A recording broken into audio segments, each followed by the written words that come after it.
Dunedin, Florida, it's your turn in my world. Hello there. Hi, Bruce. Hi. Love your show. Well, thank you. Listen, we have a problem. We just purchased a house. We moved in August. And when we were looking at the house, there were some leaks on the wall on an addition that they had added to the house. And we had asked our real estate agent about the leaks. And we looked on the disclosure statement, and they had written down that there were some repairs done to the chimney area. And that had been fixed. And then my real estate agent said, well, they probably just didn't, fix the wall. That's why the leaks are there. He said, but don't worry about it, because when FHA inspects, they won't pass the house. This is exactly, just remind me of this conversation, because I had a great argument with a real estate, very nice guy in California 2 weeks ago about this very issue. Go ahead. Okay. So, we took his word for it. FHA found some termites in the front of the house, but didn't say anything about the roof. So we just thought everybody was being truthful in the situation. And then, of course, it hadn't rained for some time when we were looking at the house. And 2 weeks later, guess what? The roof started leaking. This is after you closed. Right. Were you represented by counsel? Oh, don't ask me that. Well, of course I'm going to ask you. No, we weren't. No, it didn't. This is the first time we purchased a house. My dear, when you got married, the very first time, did you say I do? Yeah. Well, what makes it, if you get married again, you know what you're going to say? I do. The fact that you did it the first time or second time or third time is not all germane. Should have it's not you knew better. You were trying to save a few pennies. Is that true? Well, actually, we had to, steel, beg, borrow, and steal just to get the down payment and everything for the house. We thought just going with the real estate agent rather than just buying it from somebody ourselves. What the difference? You see, the problem with that, I had a great argument with a man named Rush, I think his name was, in California.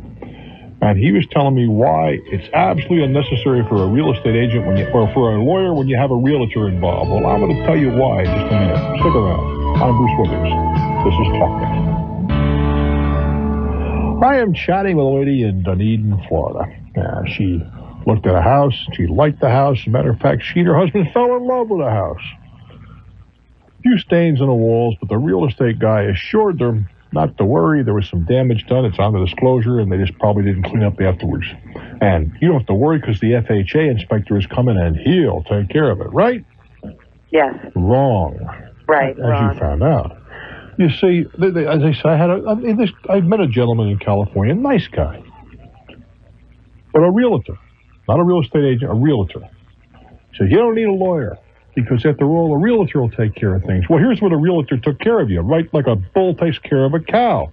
You were serviced, right? Right. That's what it comes down. Because the real estate guy, and I can appreciate his point of view. They're salespeople. He wanted to salvage a sale. That's right. Did anybody recommend to you that the home be inspected independently at your expense? Well, we signed a piece of paper that said that, but we were under the impression. Hold it. What did that piece of paper say? Well, I'd have to dig through about 100 to tell you exactly, but it said that we could, if we wanted to. I didn't say that. No. I did say, did someone recommend that you take a positive action and do it? No, nobody recommended that. Well, if you had a lawyer, he or she would have made such a recommendation. Matter of fact, if they're worth their salt, they would have insisted or say, look, get somebody else to represent you. Right. To have it inspected by an independent inspector. Right. But if we can get past this point, I have, we've been talking with, and this happened in August, and we've been going back and forth with the people that used to own the house. And we had asked before we closed for receipts for insurance purposes and for our own benefit. What do you mean for insurance purposes? Well, our insurance agency it's an older house. It was built in '59. They wanted to see that the plumbing was redone and that the central heat and air was put in, and we wanted some receipts on the roof showing the work that had been done. And they couldn't come up with anything on the roof. Of course, they gave us receipts for everything else. So after we closed, like I said, it started leaking, and I called the real estate agent, and they talked with the people that own the house, and then they said, no, that, too bad, that they weren't going to fix anything. And then I started studying some of these Johnson versus Davis. Are you familiar with that? No, dear, I'm not. Well, it's a court case that establishes, the disclosures and latent defects, which I don't know if you're aware of what latent defects are. Yes, ma'am, I know what a latent defect is. So, anyway, when I I called my real estate agent. We discussed the matter, and he again, we forwarded a letter. First of all, let's stop right here. You didn't call your real estate agent.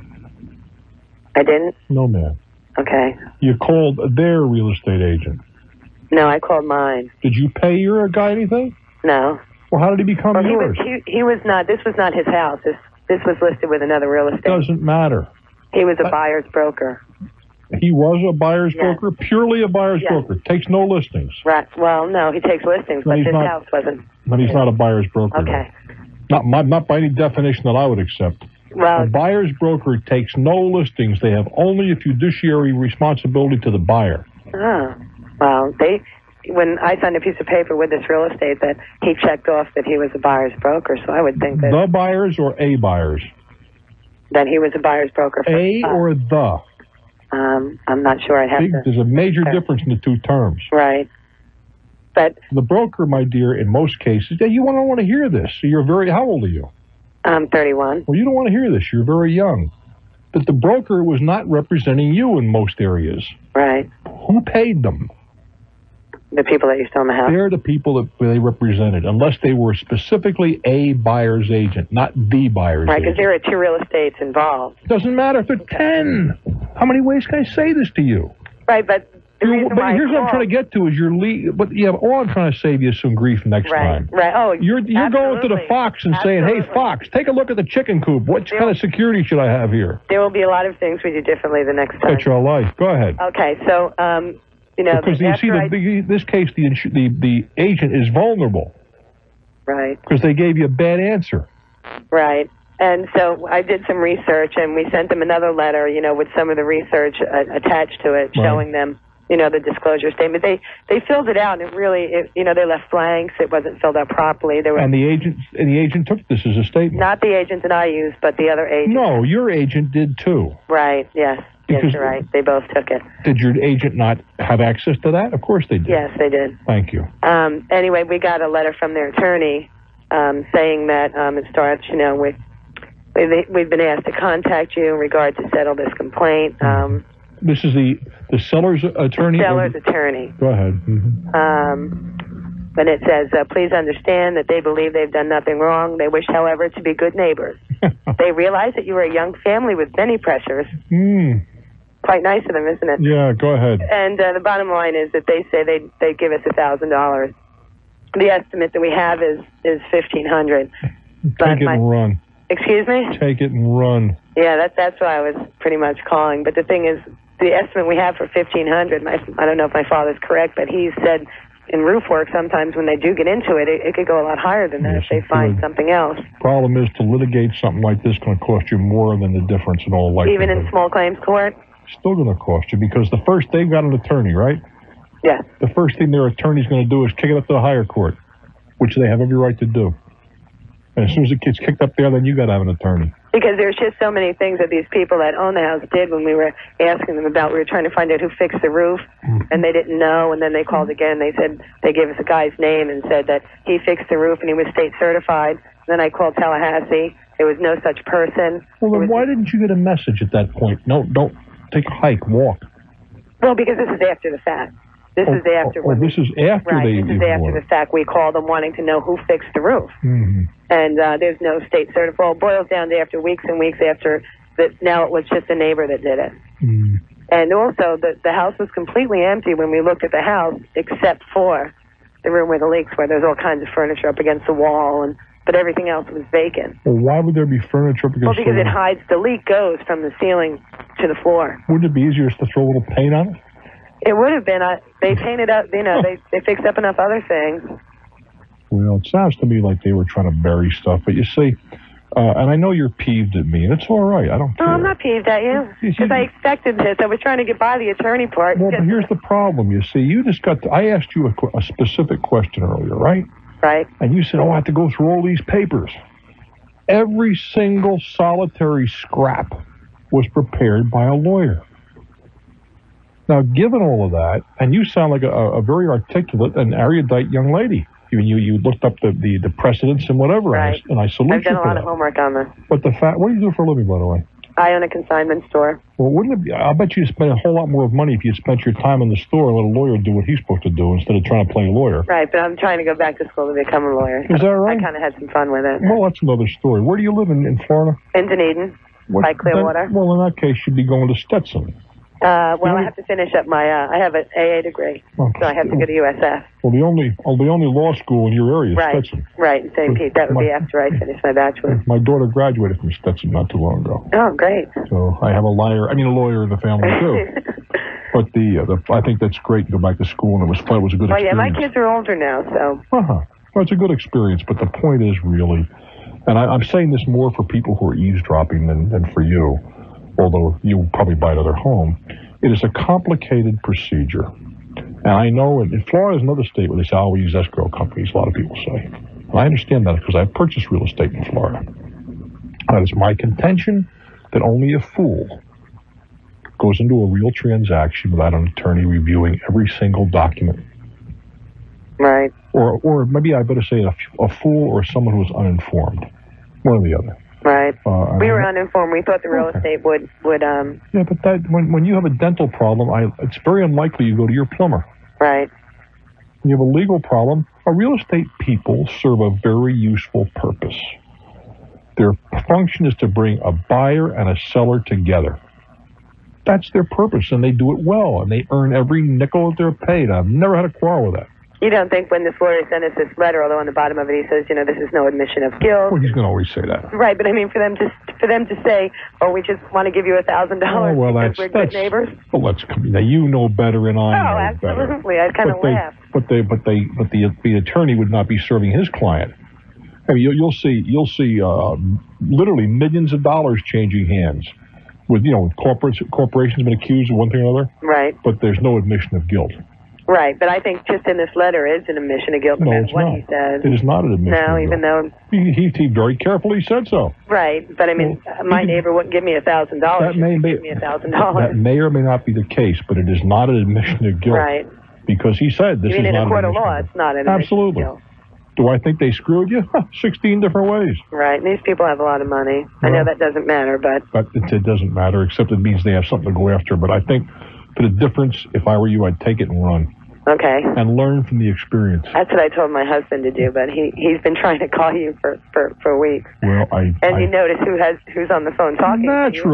Naturally. I do wish you well, sweetheart. Thanks, Bruce. Good talking to you, Ken. Nice talking to you. Bye-bye. Bye-bye now. This is Talknet. All righty to WHAM Country, Rochester, New York. Hello there. Hi. Yes? We're calling to ask a couple questions. We have an idea for a new product, and it's something that's kind of pretty low cost to produce and low cost to package. We have knowledge of a supplier who may be interested in helping us, market these. And I wasn't sure what steps to take to protect the idea. Well, depending on the idea, it may not be protectable. What, can you give me some idea what we're talking about? Well, it's like a medical accessory, and it's something that we can produce right in our house. And a medical accessory in your home? Mm-hmm. What is it externally used, internally, or what? Externally. It's just an accessory to some kind of medical equipment. It's very general and like I said, low cost to produce, low cost to package. Does it have to be sterilized? No. No. But we wanted to do it kind of like on a small scale. I didn't want to get into like a patent search or anything. Well, you see, first of all, if you don't want it, there's a bunch of things here to be considered. Okay. You should do a patent search because maybe somebody else has the idea already. Okay. That's what a search will determine whether or not somebody else has protected this idea. If you don't do that, you'd be stepping on somebody else's toes, which can be very expensive. Mm-hmm. The next thing, of course, is there any conceivable possible damage that this product could cause under any circumstances whatsoever? None. You're sure? I'm positive. Well, that's a pretty broad statement. Yeah, there's no way. Well, that's why it's such a great idea. I'm going to accept that, but I don't believe it. I don't mean that. I'm not critical. For example, I'm sitting here talking into a microphone, right? Now, what could a microphone do to you? But if it fell off this rack, it could hurt me maybe. Mm-hmm. And then I could sue the people who made the microphone and the rack. In other words, it's almost nothing that can't cause some damage, what I'm trying to get to. Okay, well, that means product liability insurance is what I'm trying to get to is next. Okay. And then, of course, the idea of how do you merchandise it? How do you reach the kind of people? You said you have a supplier. I'm not sure. A supplier of what? Of medical things. To whom? Who do they supply it to? Yes, who do they supply? They supply hospitals, clinics. Well, then somebody has to be a salesperson. Because if you have an unknown product, nobody knows about it. Nobody's going to order it from their supplier because they've never heard of it. Mm-hmm. So somebody's got to go out and sell this product demonstrate it to the hospital. Does this guy do that? Maybe they do. I don't know. Okay. That's what detail people do in the medical business. Okay. Someone had said that it's possible to write up the idea and have the paper notarized, and that would protect our interests, and I wasn't sure that Someone is smoking the wrong kind of cigarettes. Okay.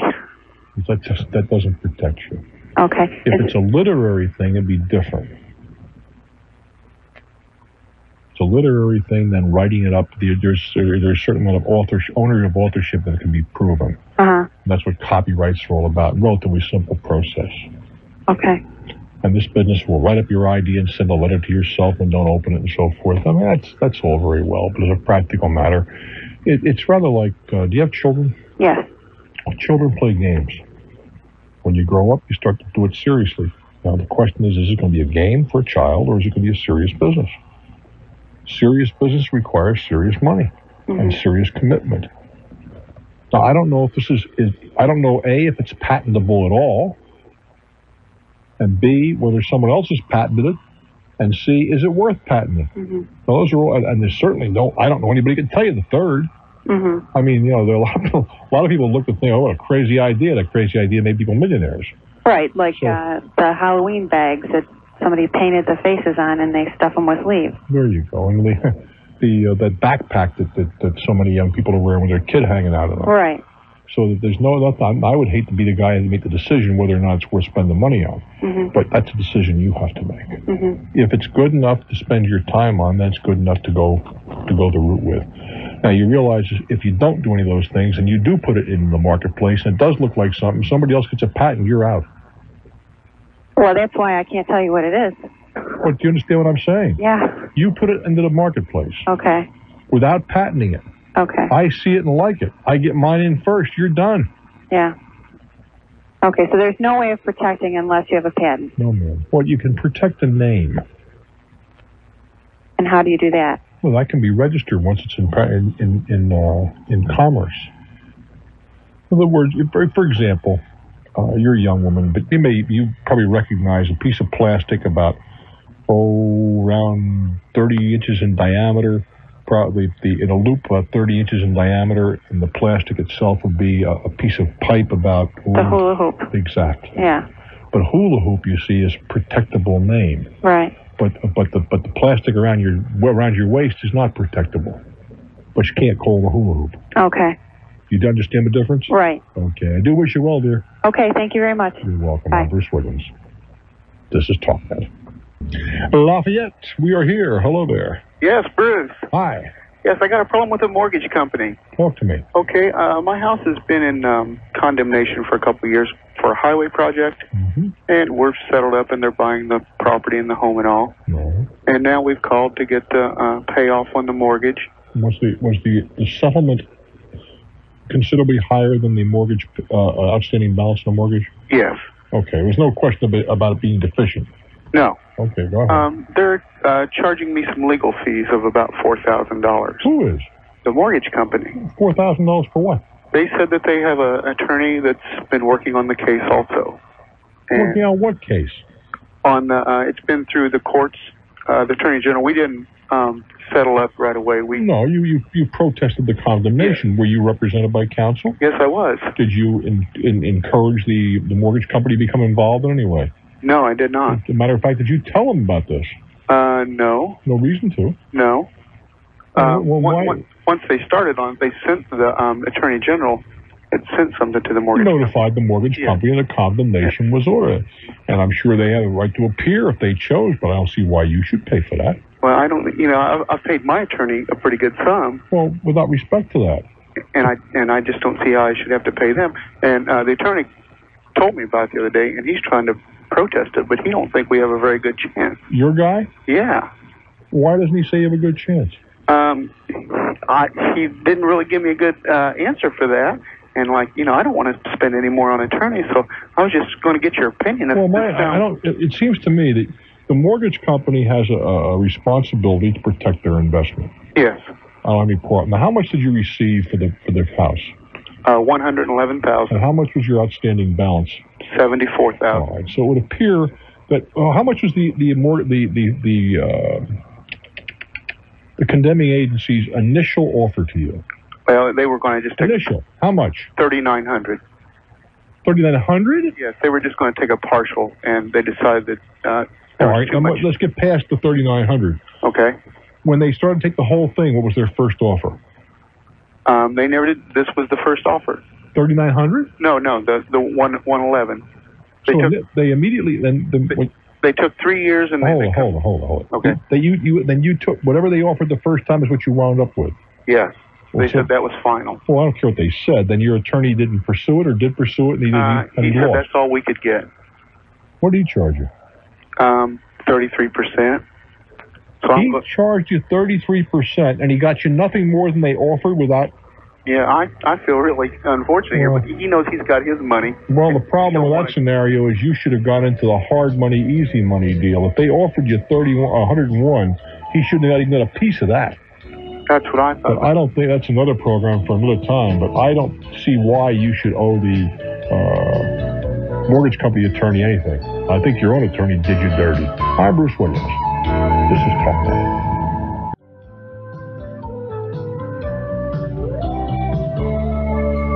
Well, hello there. How you doing? I'm Bruce Williams. Welcome. Welcome to Talknet, where we do talk to you and with you and about you. You are the focal point of this whole bit of thing. So sit back, relax. Glad you're here. I'm Bruce Williams. Welcome to Talknet. Our telephone number is 800-743-8000. 800-743-8000 from anywhere on the continent. We're going to be here tonight as well as tomorrow evening on our usual time. We may not be on the air in your part of the world because of the election coverage, but we'll nonetheless be sitting here taking the calls. So if you have something on your mind, that'd be a cinch to get through tomorrow evening at 800-743-8000. Tampa, your turn. Hello. Hello, Bruce. How are you this evening? I'm just fine, thank you. I appreciate you taking my call. You're very welcome. My wife and I have a relatively small business here in Tampa, and we're ready to get ready for our retirement. Well, what are you getting ready to retire with or from or about, or what are you doing? Well, we're in our mid-30s. Your retirement? Well, we have to look. We're not getting ready to retire now, but we want to get ready for it. Okay. I mean, you got a long way to go, I hope, at least 2 or 3 weeks. I hope so, too. What kind of business? We teach sports activities to kids. We also provide birthday parties for kids, and we do corporate sporting events and company picnics for the older folks. The older folks, huh? The elder folks. The slow pitch league. That's it. Okay, so you got this thing. What do you do? What do you do for a full-time, or is this a part-time venture? No, this is full-time. Oh, it's it. Yeah. Both of us do this full-time, and we have 4 part-timers with us. We were originally looking into a 401k, or at least bouncing the idea around, and then somebody had mentioned an SEP, which I know it to be a self-employment plan.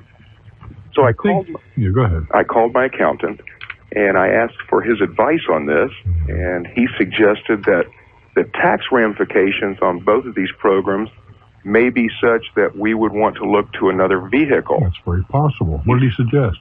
He suggested calling my insurance guy. He's talking about a tax-deferred annuity of some kind. You're talking about my insurance fellow. I think that your accountant is suggesting that your insurance guy come up with a tax-deferred annuity. Is that correct? Exactly. That may very well be what this called for. I mean, here, We would I do you no service by trying to whack it up here. I think your accountant gave you some semi-bad advice. The reason being, the insurance guy is going to clearly talk about what the products that he has to sell, and you can't hate him for that. Sure. I would be more comfortable in talking to a fee-based financial advisor. A financial planner. Mm-hmm. Fee-based. Right. FEE-based. As contrasted with product-driven based. Okay. Because he has nothing to gain or to lose by suggesting one product or another. All right. So should I at least, I've already got an appointment set up with my insurance guy. Talk to him, by all means. He's talking about a whole life, and if he's talking a whole life, then I wouldn't even go see him. Yeah, see, we're perfectly pleased with our term right now, the current term that we have. And the only reason that the accountant, I think, well, maybe I can't look into his head. The likelihood is, the reason he said talk to the insurance guy was to talk about a deferred annuity, a deferred annuity. Deferred annuity. Is that something is that a vehicle that a financial planner can help us with? Well, a financial planner can suggest whatever he or she feels is appropriate for you. There are two kinds, well, more than two essential kinds of financial planners, those that are product-oriented, where they make commission, and there's nothing wrong with that. The other is fee-based. They make no commission. They charge you a fee. Where I have a degree of a comfort level with the latter in some circumstances is they have absolutely nothing to gain or lose by picking a product. If on the fee-based side, if the guy has a limited number of things available to him, he's obviously going to suggest those that he is vending or can earn a commission from. Sure. There can be, not necessarily is, but there could be some prejudice there. I see. Well, I would be more comfortable with a fee-based in your situation. Very good. But I most certainly, whole life, in my opinion, is no answer. Not for retirement purposes? No, sir. Okay. Well, you've answered my question. I'll go ahead and cancel that appointment and reschedule it. I didn't say cancel the appointment. You might still want to talk to him about see what he has in the annuity products, if he knows anything about them. Okay. All right, very good. As long as your sales resistance is right there. I see. In other words, if this guy come in there and talk you into something, then by all means cancel the appointment. Yeah, turn around and walk away. I do wish you well. Thank you for your time. Oklahoma City, hello. Hi, Bruce. Hi. God, it's the act of God getting hold of you. Nah. I thought I have a simple question for you. I'm getting into this business, and we need some capital. What business? It's a chemical manufacturer. All right. And doesn't take that positive action, then the Department of Motor Vehicles has no way of knowing the transaction ever took place. Okay. If that's a glitch in the system, it's not your problem. Okay, great. But just go with that information and guard that. What you ought to do, too, is photocopy that thing that you have. The bill of sale? Yeah. Okay. And so you can have a photocopy to give to the judge, but you keep the original in your hot little paws.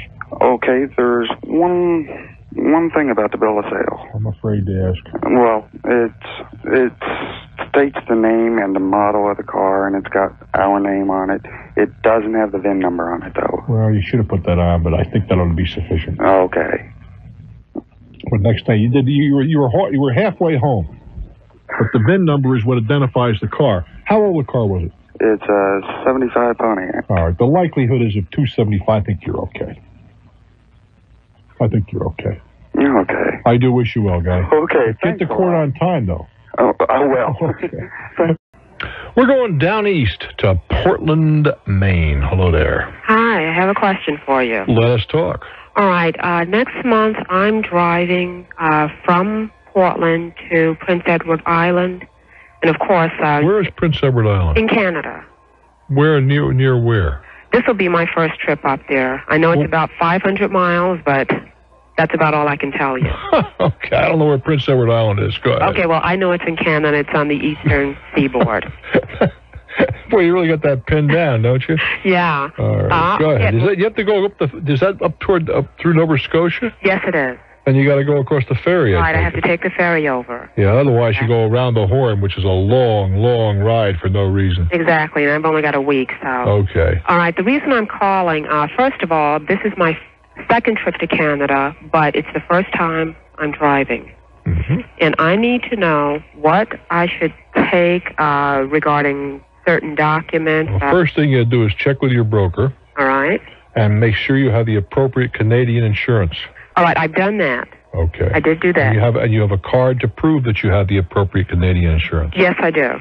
All right, that's important because your regular insurance doesn't cover you in Canada. Right, I did send for that. All right, I what knew else? that much. Okay. But that was all. Well, what else do you have to do? Take some money along, get in your car. You know, fortunately, we have a very good relationship with our Canadian cousins. Customs at the border is ordinarily perfunctory unless you fit some kind of a profile. It looks like you're pushing dope or something. Don't take more than $10,000 in cash, otherwise you got to make a note of that at the border. All right, and they're going to wonder why. All right, I am taking my charge card. Okay. Watch the blackjack tables on the ferry. All right, well, Don't spend too much money there. Okay. Who are you going with? Myself. Just alone? Just alone. You can't find a guy to go with? How old are you? 28. And you haven't got somebody that go, we got to talk to you, girl. Yeah, well. Oh, goodness gracious. I'm. If you have anyone that you know. Please. Well, I'm available. I mean, I'm ready to go. Okay, well, I'm ready whenever you are. Okay, baby. Okay, so you're obviously going to get your car serviced. You're going to have an emergency kit and all that sort of jazz. You know how to change a tire and that good stuff because you're going to go through some remote territory up there. Okay, I didn't know that. I'm having my car serviced. I am doing that. Mm-hmm. But, I mean, suppose you had a flat tire. Could you change it? No. Well, in the time what's your first name? Sharon. Jan, you're going to learn. I'm deadly serious. Really? Yeah, just have somebody take a mechanic or your father or a boyfriend or somebody, girlfriend, somebody knows how to change a tire, show you. It's not a big deal. I thought I could just stop off at a gas station or something if that did happen. Well, first of all, Jan, if you're in the middle of no place, where do you find a gas station? Sharon with an R. Or Sharon, I'm sorry. Sharon, you're in the middle of nowhere. Where do you find a gas station? You're right. You're driving down a turnpike in the middle, or a freeway in the middle of California or wherever. Mm-hmm. Where do you find a gas station? Yeah. No, you should know how to change the tire. You may want to get the tire repaired clearly at the next gas station so you have a viable spare. All right. But in the meantime, have somebody show you how you use a bumper jack, how you use a lug wrench, and you ought to buy a spinner, by the way.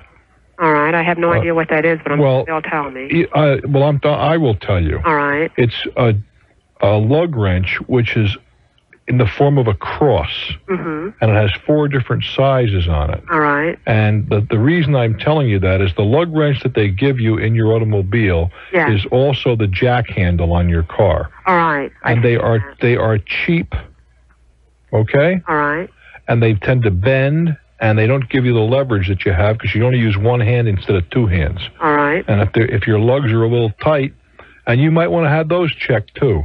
All right. Because frequently the lugs are put on with an automatic lug wrench, and it takes King Kong to break them loose. Okay. And all you have to do is have somebody jack up you don't have to jack the car up, just loosen the lugs off each one, take about 5 minutes to do the whole job if somebody has a decent pair of arms. All right. And just tighten them up so they're tight, but not so tight that you couldn't break them loose if you were unfortunate enough to lose a tire. All right. I really think that's important. Okay, I'm writing all of this down as you're telling me. Don't ride around with an empty tank. A lot of us have that habit. All right. Because you're not going to find a gas station on every street corner. All right, well, I thought what I would do is fill up the tank and then take one of the containers of 5 gallons. I don't think you should do that. That's dangerous. Okay. No, that's dangerous. To ride around with that extra gas you have an accident that could kill you. All right, so don't do that. No, you're not going to be that far remote. But when the tank is half full, fill it back up again. All right. Check the oil every time. Okay. You might want to put an extra quart of oil in your trunk someplace.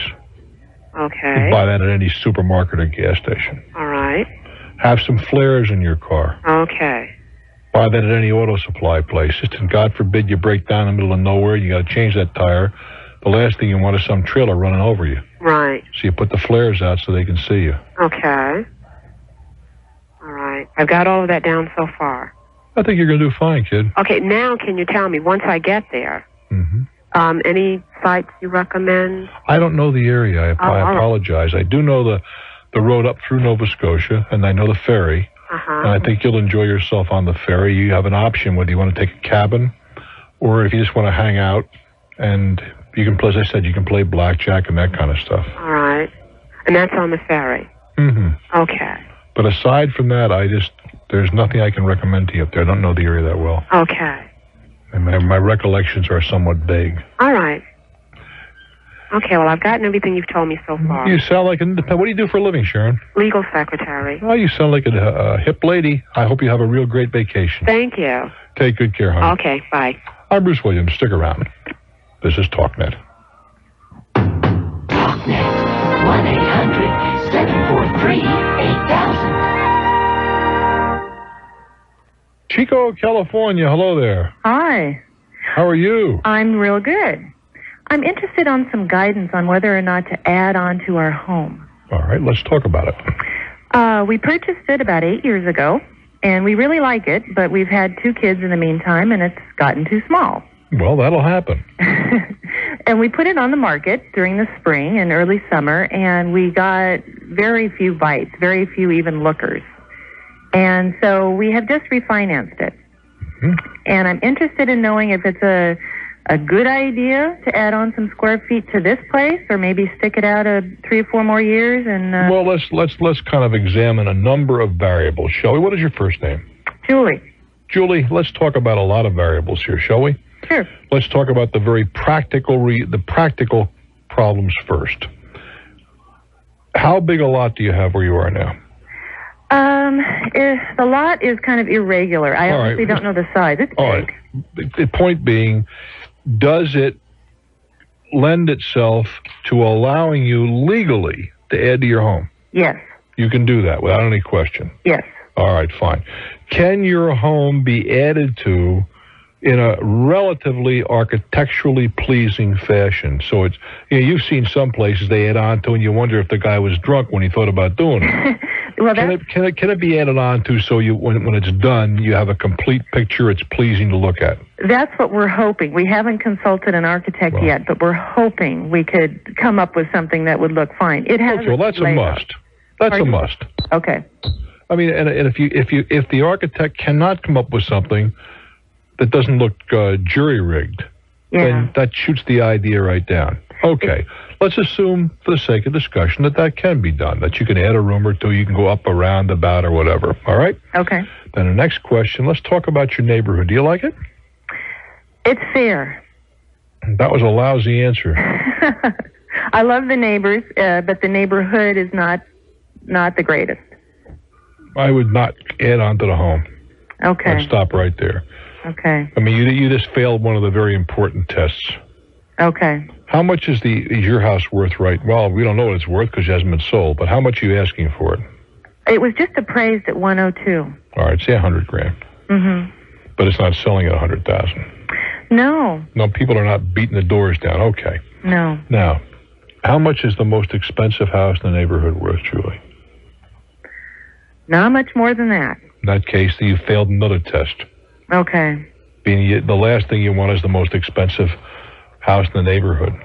But the bigger test is the neighborhood is not one that is justified long-term investment. Okay. I mean, there are a lot of other things, but you flunked two. I don't think it's worth discussing the others. All right. Well, and then how long, since we have refinanced it, how long should we wait before we test the market again to sell? Well, you see, I would test it at a number that would make you happy. Okay. Now, for example, you said you appraised at 102. What are you asking for it? We were asking that. All right, fine. Would you be happy if you sold it at 102? Yes. Then just keep it at 102. Okay. If somebody buys it, fine. If they don't, hang out for a year or 2 or 3. Okay. You don't have a cannon to your head. I mean, No. the family is grown, but you could be squished a little bit for a while. Okay. It's not going to be a big deal. Okay. You see what I'm saying? Mm-hmm. If you said to me, my boss, that son of a so-and-so, just said, you got to be in Chicago next week, and I got to go, that's a different matter. Now you've got a heavy-duty acceleration, don't you? But we have taken it off the market and went ahead and... Well, why? Well, because it's a lot of work to have it on the market. What are you talking about? Why is that a lot of work? Well, we both work, and trying to skedaddle a couple kids out of here and have it clean in the morning was kind of tough. Nothing is for nothing. Yeah. I'd keep the house on the market and just let the real estate people know that they're going to have to work with you to see it. But you have nothing to lose. It costs you nothing to keep it on the market. Okay. Okay? Well, I appreciate your advice. Right, just hang in there, but I would not invest in that neighborhood. I think that would be a major, big-time industrial strength mistake. I wouldn't do that. I do wish you well, my dear. I'm Bruce Williams. This is Talk.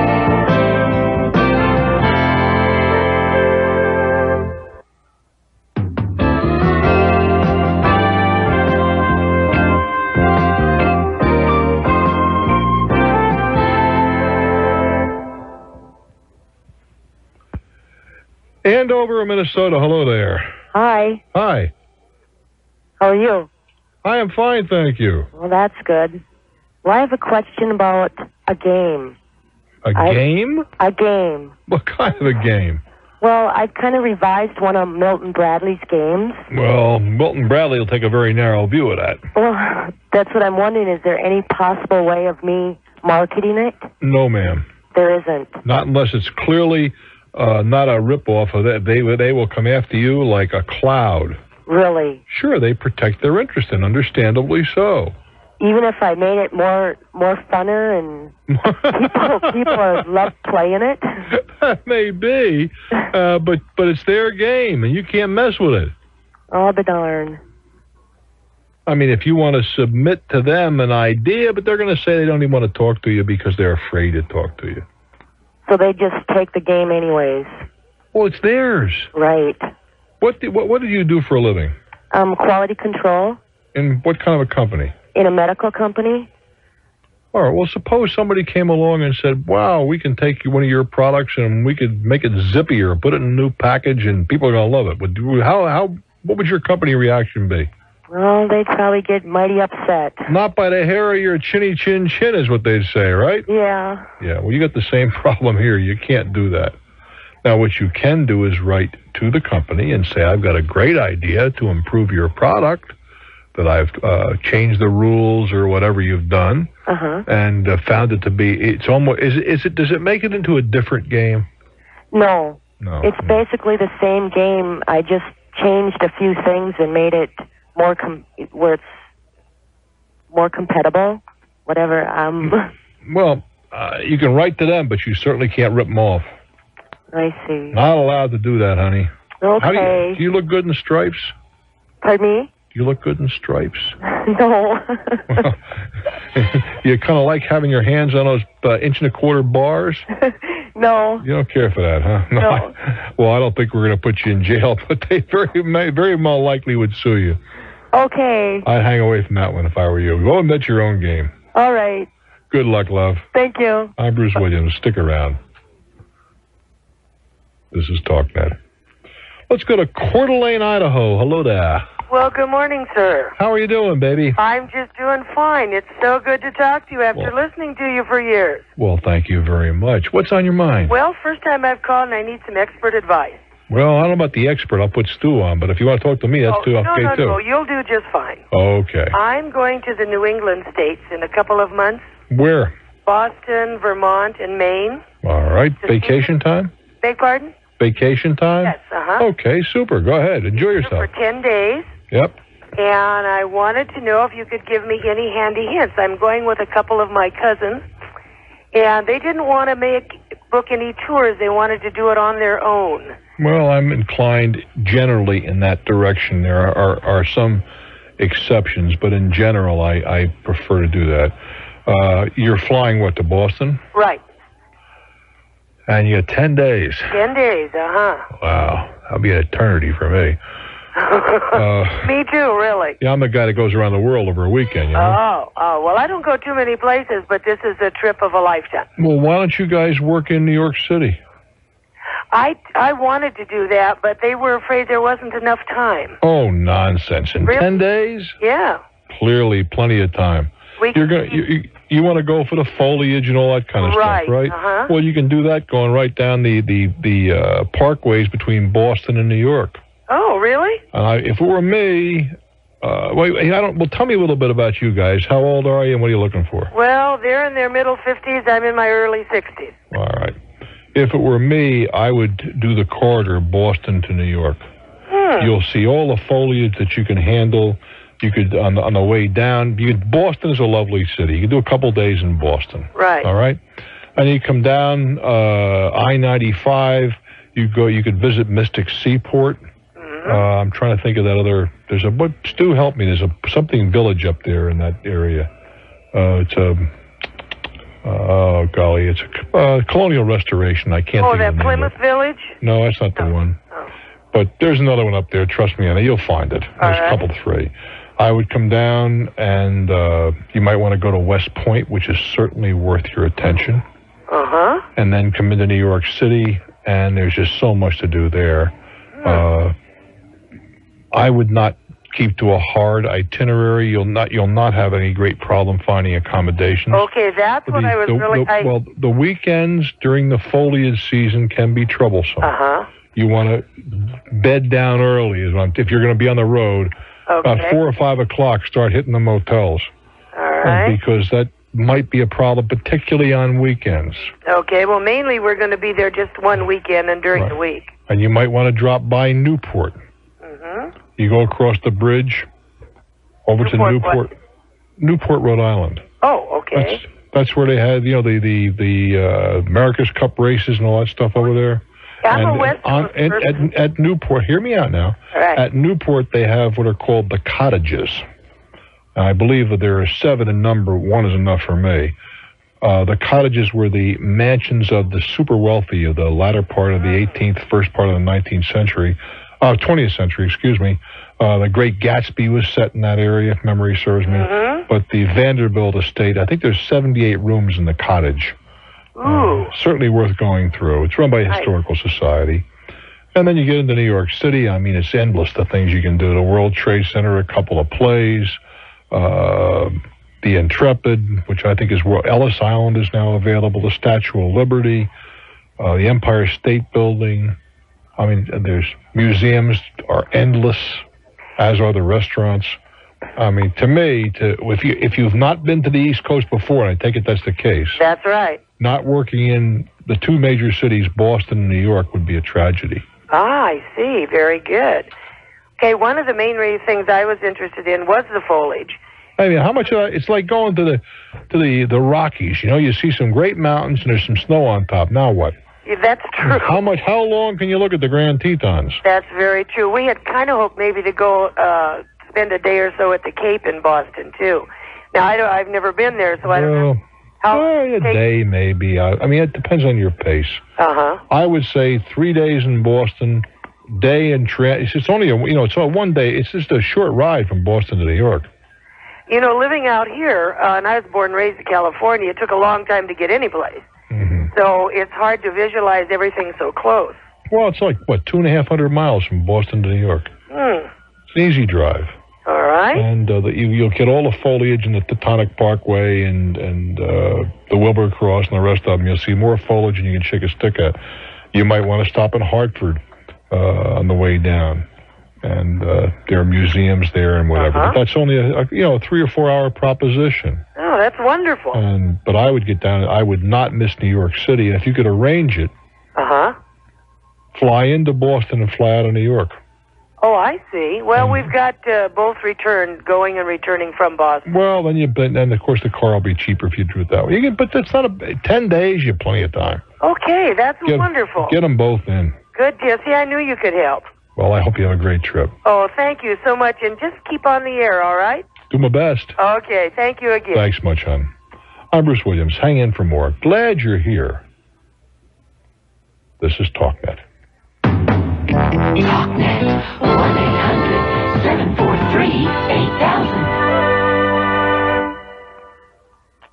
Houston, Texas. Hello there. Hello, Bruce. How are you doing? I have a problem with a pool builder. All right. And I want to know basically what I can do, if anything. Let's talk. Huh? Okay. Let's talk. I'm just going to basically outline this, and then we can get into the details, I guess. But we signed May 20th with this man.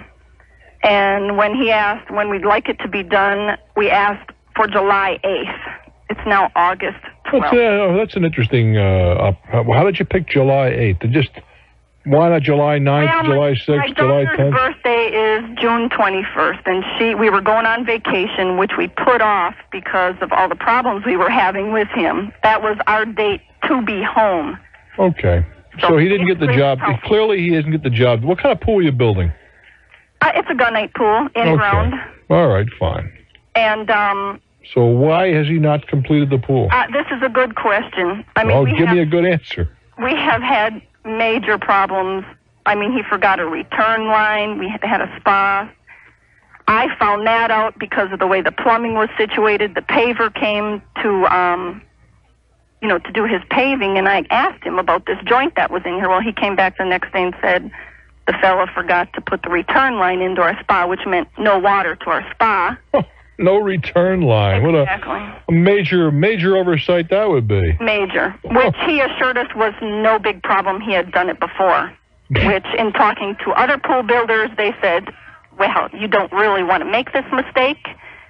Clearly not. Yeah, and also come to find out the man that does the paving is his plaster man, who has never... What kind of paving are you doing? Well, we did interlocking brick pavers. Interlocking brick pavers. What is that? Well, they're like bricks, basically, and they do them in a design. Oh, okay. But they lay them in sand and, a mortar mix and set them in there, and they hold them. There's several ways to hold them in so they don't slide off. You can either mortar or use... I know what you're talking about, right. But what we see excuse me? Take a deep breath. I know. There are ways to... I'm sure there is. Sure it is. There are ways to obviate what I'm about to get to. Okay. But the fact is that ordinarily you do have a fair amount of settling after you put a pool in. Mm-hmm. And I am not real happy with putting the walk and whatever in right away. I'd rather do it a year later. Mm-hmm. Or at the very least, I would do it the way you're doing it without any stabilizing element. Just put it in the sand. Right. Because it's going to sink. Mm-hmm. And then you fill it back in again. Or unless you do it with, I guess, if you did it with straight bank run, that doesn't settle. Right. Which is very expensive. Mm-hmm. Or alternatively, use a lot of water as you put it in to force settling. But either way, it's a problem. Well, my thing is it has taken them probably... Okay, they've blown a lot of time. So where are we going with this? Basically, every time I call this man, he's not at home. He won't return your phone calls. Yeah. How much money has he got of yours? Excuse me? How much money does he have of yours? He has 90% of my money. Well, that's your mistake. Why did you do that? Well, his contract was 30% when you sign, 30% when they gunite, 30% when they come do the paving. Well, you see, I wouldn't have signed that. I would never have signed that. That's right. I'm a first-time pool builder, didn't know it. No, it's first time No, wait a minute. Take a deep breath. Okay. I know you're upset. Okay. First time anything. I don't give a damn what it is. You do not let these guys get ahead of you. Yeah. Because when they're ahead of you, you have no ammunition. Well, he's really ahead of me. Yeah, he sure is. And since then, I have called people on his reference list. His references, he has clubs and things that he supposedly is involved with. He's not in. You didn't call him before, though, did you? Well, we talked, there were actually 4 people on his reference list that we knew personally through my husband's business. And did you talk to them? Yes, we did. And they were happy? Oh, yeah. They said he was timely, but he built them a good pool. This is why we didn't go through the whole reference. All right. Okay. I'm not going to criticize you for that. Right. So, yeah, they probably made a mistake by signing it, But since then, we found out that there were people that did say 50% halfway, 50% when he was finished building. Well, I wouldn't even do that, but that's another matter. But go ahead. Yep. So all you can do now is to keep after him. He gets real indignant. And he gets as indignant as he wants. He will not talk to me. He gets real indignant with me. What does he say? With my husband. What does he say? He's just real short. He tells me I need to stay out of my backyard. You have to stay out of your backyard? The best thing I can do is stay out of my backyard. Why is that? Obviously because I see his mistakes. When is he going to complete this little job? When? I have no earthly idea. I mean, it has been one whole week since he's been here. Why don't you talk to your husband? If your husband has a better relationship with him, get him on his back. Yep. And that means, my husband's whole attitude is, Sandy, he'll get here when he gets here. Well, and then your husband has a lousy attitude, in my opinion. I agree. He may be the nicest guy in the world and doesn't beat his wife or kids, but that's a lot of nonsense. Yep. I don't know. We call him every morning. It's like you call him. And it doesn't, I have a pool here sitting with water in it. I have no tester. I have no net. I have no vacuum cleaner. I've got dirt in the bottom of my pool. I can do nothing. Well, no, wait a minute. Those are minor problems. A test kit's about $5. But it's about $5. I have to keep track of my chemicals. Either my pool's going to turn green. Well, that's about $5. Go buy one. Yeah, well. Just don't pay him. Knock that off his bill. Well, can I do that, okay? This is my thing. Look, you got to hold it. Sandy, relax. Yes, you can do that. At the end, when you're all done, when you're going to pay the sucker, you say, I'm not paying for this because this is what I bought. When you hang up the phone, get in your car, go out and buy a test kit. Yeah. A vacuum is no big deal either. I wouldn't have one personally, but that's I have a friend that built a pool, and he held out their Polaris until they paid their last 10%. All right, go buy a vacuum for crying out loud. Go buy some chemicals. Don't tell me it's turning green. Get your algicide, get the chemical. I prefer liquid, but that's another program. He offers a pool service, okay? For the first month you have the pool. I'm going to be putting... Sandy, cut me a break, will you? So what are you going to do? Sit and let the thing turn into pea soup while you worry about what he was supposed to provide? Well, no, Don't be a jerk. He's supposed to put him in. I have he may be, but he put him in. Oh, Sandy, please. For $50, you can solve your problem. Argue later and go enjoy the pool. Go buy a test kit. Go buy some chemicals. Get some algicide. Get some chlorine. Buy a pool brush and get yourself a vacuum, maybe $100, and get it done. Argue about the details of who's going to pay what later. But you're sitting there getting an ulcer. The pool is turning into green soup, and you're going to grow penicillin out there. Does that make any sense? Well, it's his the job. answer is. This is why I hired this guy. That isn't the issue, Sandy. It's not the issue. Yeah, right. It's not. It's not the issue. The issue is every day it's getting worse. And for a few pennies, you can correct it and argue about it later.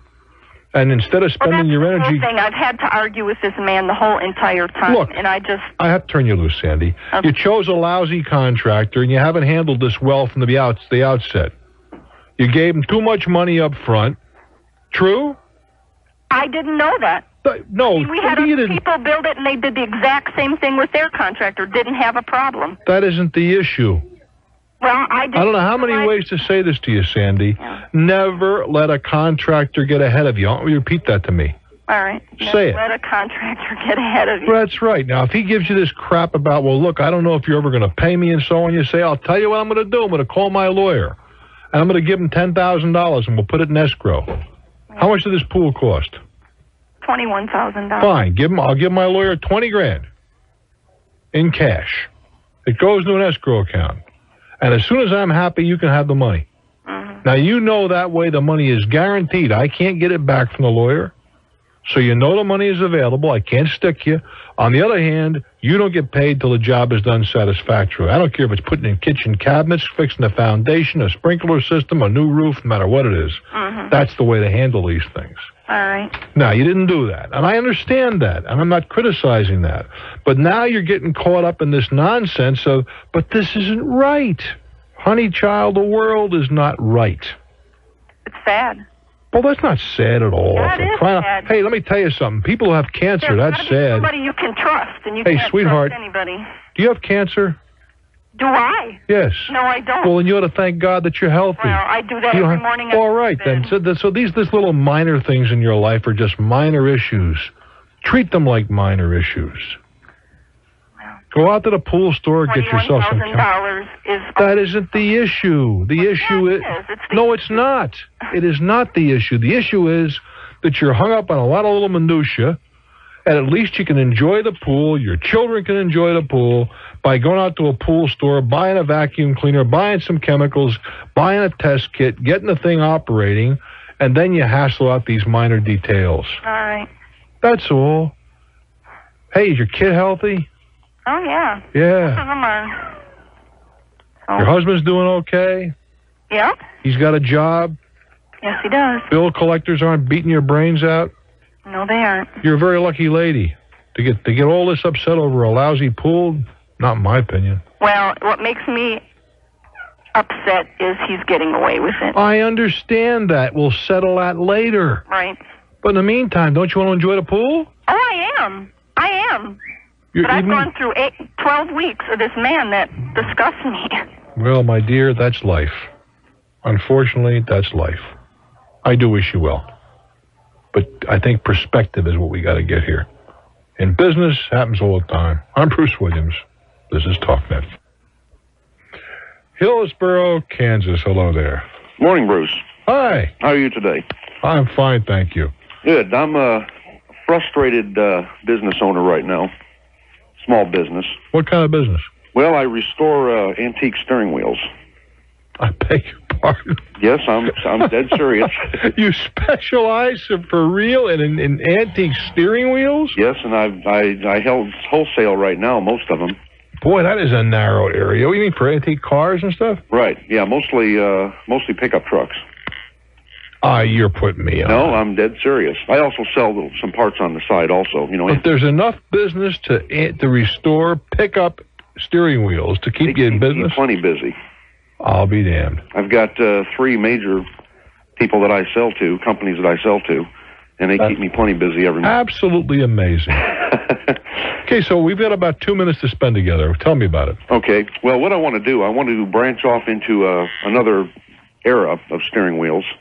Another era? Well, right now I only deal with the rubber steering wheels because those can be repaired with epoxies and so forth. Okay, you want to go into the woods and so forth of the 20s. Not wood, but I want to go a little bit newer into the new plastics. Oh, you're moving ahead. You want to move ahead, not behind. Right. Because Okay. there's been a great demand now for years for these certain plastic steering wheels that were inferior quality when they were made, and as soon as they hit the sun and all that kind of stuff, they faded and cracked. They crack. Yeah, what years are you talking about? The 60s? 69 to 72 particularly. Huh. And Okay. I've been working on this for about 6 months, testing plastics and testing mold materials and so forth. Mm-hmm. And right now I'm on the verge of breaking into it. I've already got promises for 200 right up front as soon as I can produce them. Son of a gun. And my profit margin is going to be tremendous on them. So far, it sounds good. Why are we talking about it? Well, the problem is I don't have the money to take this final step and get the molds made. What's that going to cost you? I need what I consider a small amount, but anywhere from $6,000 to $8,000, which is a very small amount of money, I think. And no place to raise it? No place to raise it. I've tried many sources. You own your own home? No. Well, we're getting ready to. In the next 2 weeks, we're signing paperwork on. Well, how much you putting down on a house? $1,400. That's it? Yeah, it's a small house. $1,400? Yeah, actually, we're buying these 2 houses as an investment. No, you should be buying houses as an investment right now. You'd be investing in steering wheels. There's 25%. I'm serious. Yeah. How much money altogether is this house deal costing you? Closing costs, taxes, the whole works. About $9,000. Well, there's your $9,000. Well, we're not putting that all up front. How much are you putting up in cash? $1,400. That's it? No closing costs? Right. No lawyer's fees? No insurance? No nothing? Well, all that's included in that $1,400. Well, again, there's $1,500 of your $6,000. If the deal is as hot as you're describing, you shouldn't be buying houses, as good a deal as it may be, or put the steering wheel thing on hold.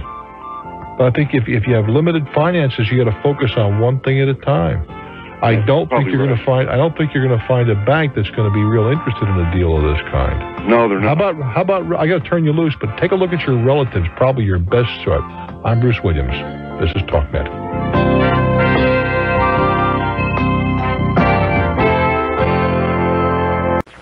St. Paul, Minnesota. Hey, how you doing? I'm doing fairly well, Bruce. Say, I've got a question. I'll try and keep it as brief as I can, but being a radio person myself, I know the time is of the essence, but I'm not sure how good a job I'm going to be able to do. Let's talk. On June 5th, my wife buys a bike from the bike shop, but wants different handlebars for it. She writes out a check for just under $300, told it would take about 2 weeks, and that her copy of the receipt was to remain with the bike at the shop. What? Yeah. Her copy? Yeah. I mean, why she wasn't at least given a claim check, I don't know. Well, why didn't she ask for it? She was told that it had to remain with the bike while while the new handlebars were on order. Don't ask me why. It didn't sound right to me either, but 2 weeks later she calls and is told they have neither the check nor any record of the purchase. So the next several weeks... Oh, slow down. How did she pay for this? By personal check. All right, well, then you have some receipt. Yeah, but well, that's just it. She calls 2 weeks later, and she is told that they don't have either the check or any record of the purchase. Did the check clear your bank? Eventually it did. This is... Oh, wait a minute. Eventually. Why didn't... All right, go on. I don't understand something here. The next few weeks, my wife calls periodically to see if any of this stuff has turned up, which it doesn't. On July 26th, my wife phones the bank, tells them this check is lost, and to put a stop payment on it. She's told, no problem, you'll receive acknowledge of it in the mail, which never arrives. Well, no, wait a minute. Yeah. Your wife maybe isn't listening as closely, I don't think, as she should. Because I don't know a bank in the world that you can stop on the telephone without then going down and signing something. Oh, okay. Now, there may be one out there, but I don't know about it. Alrighty. But anyway, by then we were in the process of changing banks because the old one was bungling a number of things and will continue to do so, as my explanation will show. Mm-hmm. August 1st, my wife goes down to the bank to close out the account. Worker taps out a few things into the computer, and things are supposedly taken care of. She withdraws the cash, which is by now just a few dollars. August 14th, the check comes through. The bank honors the check. After the account's closed? After the account is closed. What's their problem? And it's without our knowledge, without our permission. No, hold it. They can't. How can they reopen an account? I don't know. Well, they cannot. They can't. Now, you're telling me they did, but I'm telling you they cannot. Okay. But they can pay it, but that doesn't mean they can reopen the account. There's a difference. Uh-huh. Well, that's... should my wife have gotten any kind of a receipt or something that... Well, ordinarily, when you close an account, yes, you walk out with all sorts of documentation. Okay, because... I mean, your wife doesn't sound like somebody who pays a whole lot of attention to detail. Now, maybe I'm wrong. Maybe I'm being hard on the lady. No, that could very well be true. But we discovered the check was altered. The amount was up by 60 cents from what was written out, and we're out the check and the merchandise. Well, you're not out anything. Uh-huh. No, just calm down. Okay. And I think your wife needs a little bit of a keeper or somebody to kind of... How old is your wife? She's 29. Well, let's start out getting her to act like 29 and learn what's going on. First of all, she should never have left the thing without a receipt. Let's start with that. Right. Period. That was just out and out foolish. Okay. Secondly, I'm not taking these necessarily in order. If, in fact, the check was altered in any way, even if the account was open and had not been closed, the bank would be fully responsible for honoring it because the check was altered. And if the check is altered, it's void. Mm-hmm. Thirdly, the account was closed. Right. And a stop order was issued on the check. But now, I don't think your wife... You see, again, here we go with that wife of yours. You're telling me she said she closed it. Right. Or she stopped it. I don't know the lady. But I'd be suspicious of that. Uh-huh. Because you can't do that. She's telling you she did something which my experience tells me she couldn't do. Uh-huh. And that is call a bank and stop a check without then having to go... You can do that, yes. But then you have to go in with, I think, 24 hours. Uh-huh. And sign the documentation. She didn't do that, did she? No. I don't know if she even made the phone call. What do you think of that? Oh, I'm sure she probably did that. Even if she's not a stickler for a lot of details, she is honest. Well, but then did the bank tell her to come in and sign something? I don't know. I didn't. Well, no, you weren't privy, either was I. I mean, maybe I'm being accusatory when I shouldn't be. But, I mean, there's been so many glitches here. Right. And finally, you say you're out the money. How can you be out the money if you close the account? Well, the bank claims that we owe them X number of dollars. Like I say, they reopened the account. How can you reopen it without any money? Hold on. When we get back, explain that to me. I don't know. She talked to the bank, and they said that that's how they do things. Well, you better talk to the bank, because I don't think she's handled it too well. Hold on just a minute. We make some money, okay? I'm Bruce Williams. This is Talknet. Talknet, 1-800-743-8000. I'm talking to a young fellow in St.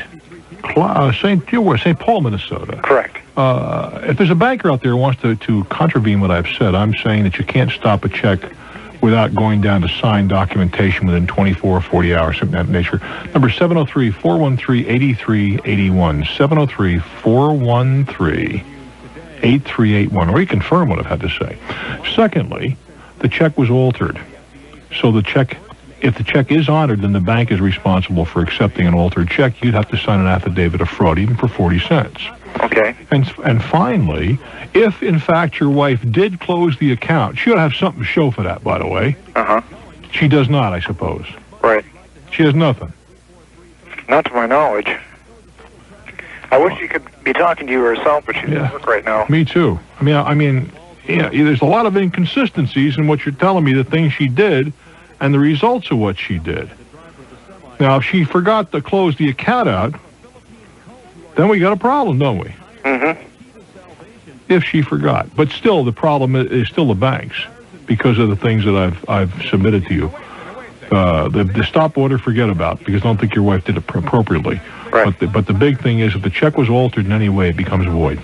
Okay. Period. End of story. It's the bank's problem. All right. We also were wondering about taking the bike shop to... well, she had already taken the bike shop to small claims court, and... well, what are you going to take them to small claims court for? For what? You're not going to pay any money in the check? I want you to hold on. I have a banker from Jacksonville. Hello there. Mr. Banker, are you there? I'm here. Yeah. Am I correct in my observations or incorrect? Run it past me one time because I caught the tail end of it, Bruce. What I said was if you stop a check by telephone, which often a bank will allow you to do, within usually 24 hours you must come in and sign the appropriate documentation. You just cannot do it by telephone. That's right. That is correct. Yeah, although this fellow's wife told him, oh, no, I called the bank and that took care of it, stopping the check. I'm suspicious of her making the telephone call. That's correct. They will stop it, but you have to come in and sign for it. Right. And the second thing is when she closed out an account, she has no documentation. Every time I've closed an account, I've received documents to prove that the account is closed. You have to. Fine. And finally, she said now that on this closed account, they paid a check. And the check had been altered for 40 cents. It's my contention that check is void, even if everything else was clean and the account was open and there had been no stop order issued. The bank would still have the responsibility because they accepted an altered check, and they would go again to the bank where the check was originally presented. That's correct. Bingo. Right. I appreciate it. No problem. Thank you so very much, my friend. Well, that's the story, St. Paul. Okay. But to be candid with you, kid, I would sit down with my wife and say, honey, I want the truth, because in 3 or 4 areas, it sounds like she may be stretching the truth a little bit. Uh-huh. I do wish you well. I'm Bruce Williams. This is Talknet. Now, I'm sure there are people who said, boy, I was too hard on that young fellow's wife. Not at all. Not at all. I can understand one thing. Okay, she left the bicycle there without a receipt. I start to question that a little bit. At the beginning, I didn't, but okay. Then she says, well, I closed out I put a stop order on the checks by telephone. That was all that was necessary. I was waiting for them to mail me stuff. That has a bad ring to it. That's strike 2. And then she says I closed out the accounts, which apparently were not closed out, but I don't have any receipts for closing them out. I think that he may have a problem with a lady who maybe procrastinates. And I'm not saying she's a bad person, but I'm reminded of that commercial was running on Talknet here before the holidays. The post office department, the lady is saying, did you mail my package? And the guy goes, the scarf like the one you mailed for my mother, and so on and so forth, on your way to get your allergy shots, and he sneezes. I have a suspicion that there's a lot of truth to that one. Okay, Boise, you've been very patient. What's on your mind? Hi, Bruce. Thanks for your show and for your latest book. They were terrific. Well, thank you very much. I've got a sticky problem going on here. All right. My wife and I are purchasing a home in this market, which is currently being built, and the builder has been a little lax in getting the job done for various reasons. Well, for what kind of reasons? Well, we're not 100% sure, but I think he's just had his interest in maybe some bigger and better projects he's been working on. Oh, that'll happen. Yeah? For whatever reason, the original purchase agreement that we had signed expired on the 15th of this month, and we signed one extension extending it to the 30th of this month, and of course had been assured that everything would be ready to go. Well, obviously that's going to expire tomorrow, and we plan on signing another extension assuming the builder cooperates. What's happened in the last 2 weeks is that we've run into some expenses and losses that really aren't otherwise provided for in the contract. For example? Well, there is in this market a property tax exemption that you can have for the upcoming year, provided you're in the house by the end of the year. You got to apply by a certain time, yeah. Exactly. So we figure that's about $400 or so. You're going to miss that because you're not in on time. Exactly. And we're running into some furniture storage costs because we had to leave the apartment that we were staying in, and we're now staying with some family who live in the area, but they didn't have room for the furniture. And so we're running into those kind of expenses. There's nothing really substantial yet, but as this goes on and on, they could become such. The contract that we'd originally signed, and yes, we are using an attorney, but he happens to be out of town until Friday for the holiday. Oh, then I wouldn't do anything till Friday's a holiday. That's when he's returning, so we won't be able to do anything until... Well, does he have an associate? I'm sure he does. Well, talk to the associate. Right. Usually guys cover for one another. Sure. The question I have has a little less to do with the legalities as more maybe the posture I should take in this thing. When we signed the original extension, we had wanted to include a little additional provision providing for some of these expenses. All right. The builder essentially told us, take a flyer, we're just going to extend the original agreement or we're not going to do anything. All right. Do you really want the house? We really do. Really? I mean, I want to know how bad you want it. To play some poker? Yeah, sure. Well, now, let's ask the corollary question. How's real estate moving in Boise right now? Real estate is a seller's market here. We just go right against everything else in the nation right now. It is... You're kidding me. No, it is tough to find a house. We got buyers standing in line for houses here. And why in the world is that? Well, Boise's a growing market. A lot of major corporations are relocating here, and let's say that California discovered us this year. And well, if that's the case, then you're not holding many cards. I'm really not. I am surprised to hear what you just told me. I'm glad for your sake that the things are going well. It's a refreshing change. Yeah. But given the fact, if what you say is true, he's saying, look, if I don't sell it to you, I'll sell it to somebody else. You took the words right out of his mouth. Well, in that case, see, that he couldn't say that in most parts of the country because people would laugh at him and say, yeah, the average house around this neighborhood takes a year to sell. But that's not true where you are. You're going to have to swallow hard. Absolutely not. Let me ask you this question. If the builder refused to sign any extension at this point, maybe he has another buyer in mind. And maybe he could do that. I don't know what your contract calls for. Yeah. And you see, all of these reasons of non-performance have been his, nothing yours. Exactly. I think he'd have a tough time with that one. Yeah. If that were the case, would we have any legal recourse? Yeah, I think he'd have a tough time. I think he'd have a tough time with that one. Okay. Supporting that posture, because you've been ready, willing, and able, and all that sort of good stuff, and he has not been. Exactly. I think he'd have a tough time if he tried to walk away. Well, hopefully it won't come to that. I hope not as well. Thank you. Good luck. It's refreshing to hear that the real estate market's improving somewhere in the nation. It is tremendous here. Hopefully everywhere before long. Thanks. I do wish you well. I'm Bruce Williams for Talknet. Endicott, New York. You've been very patient. How you doing? Well, hanging in there. All righty. Bruce, I'm employed in the electronics industry. In what capacity? As a technician. All right. Laboratory. And in light of recent fallout and announcements, I've had some concern about my financial well-being in the future here. And I guess I need some advice on a strategy to prepare for...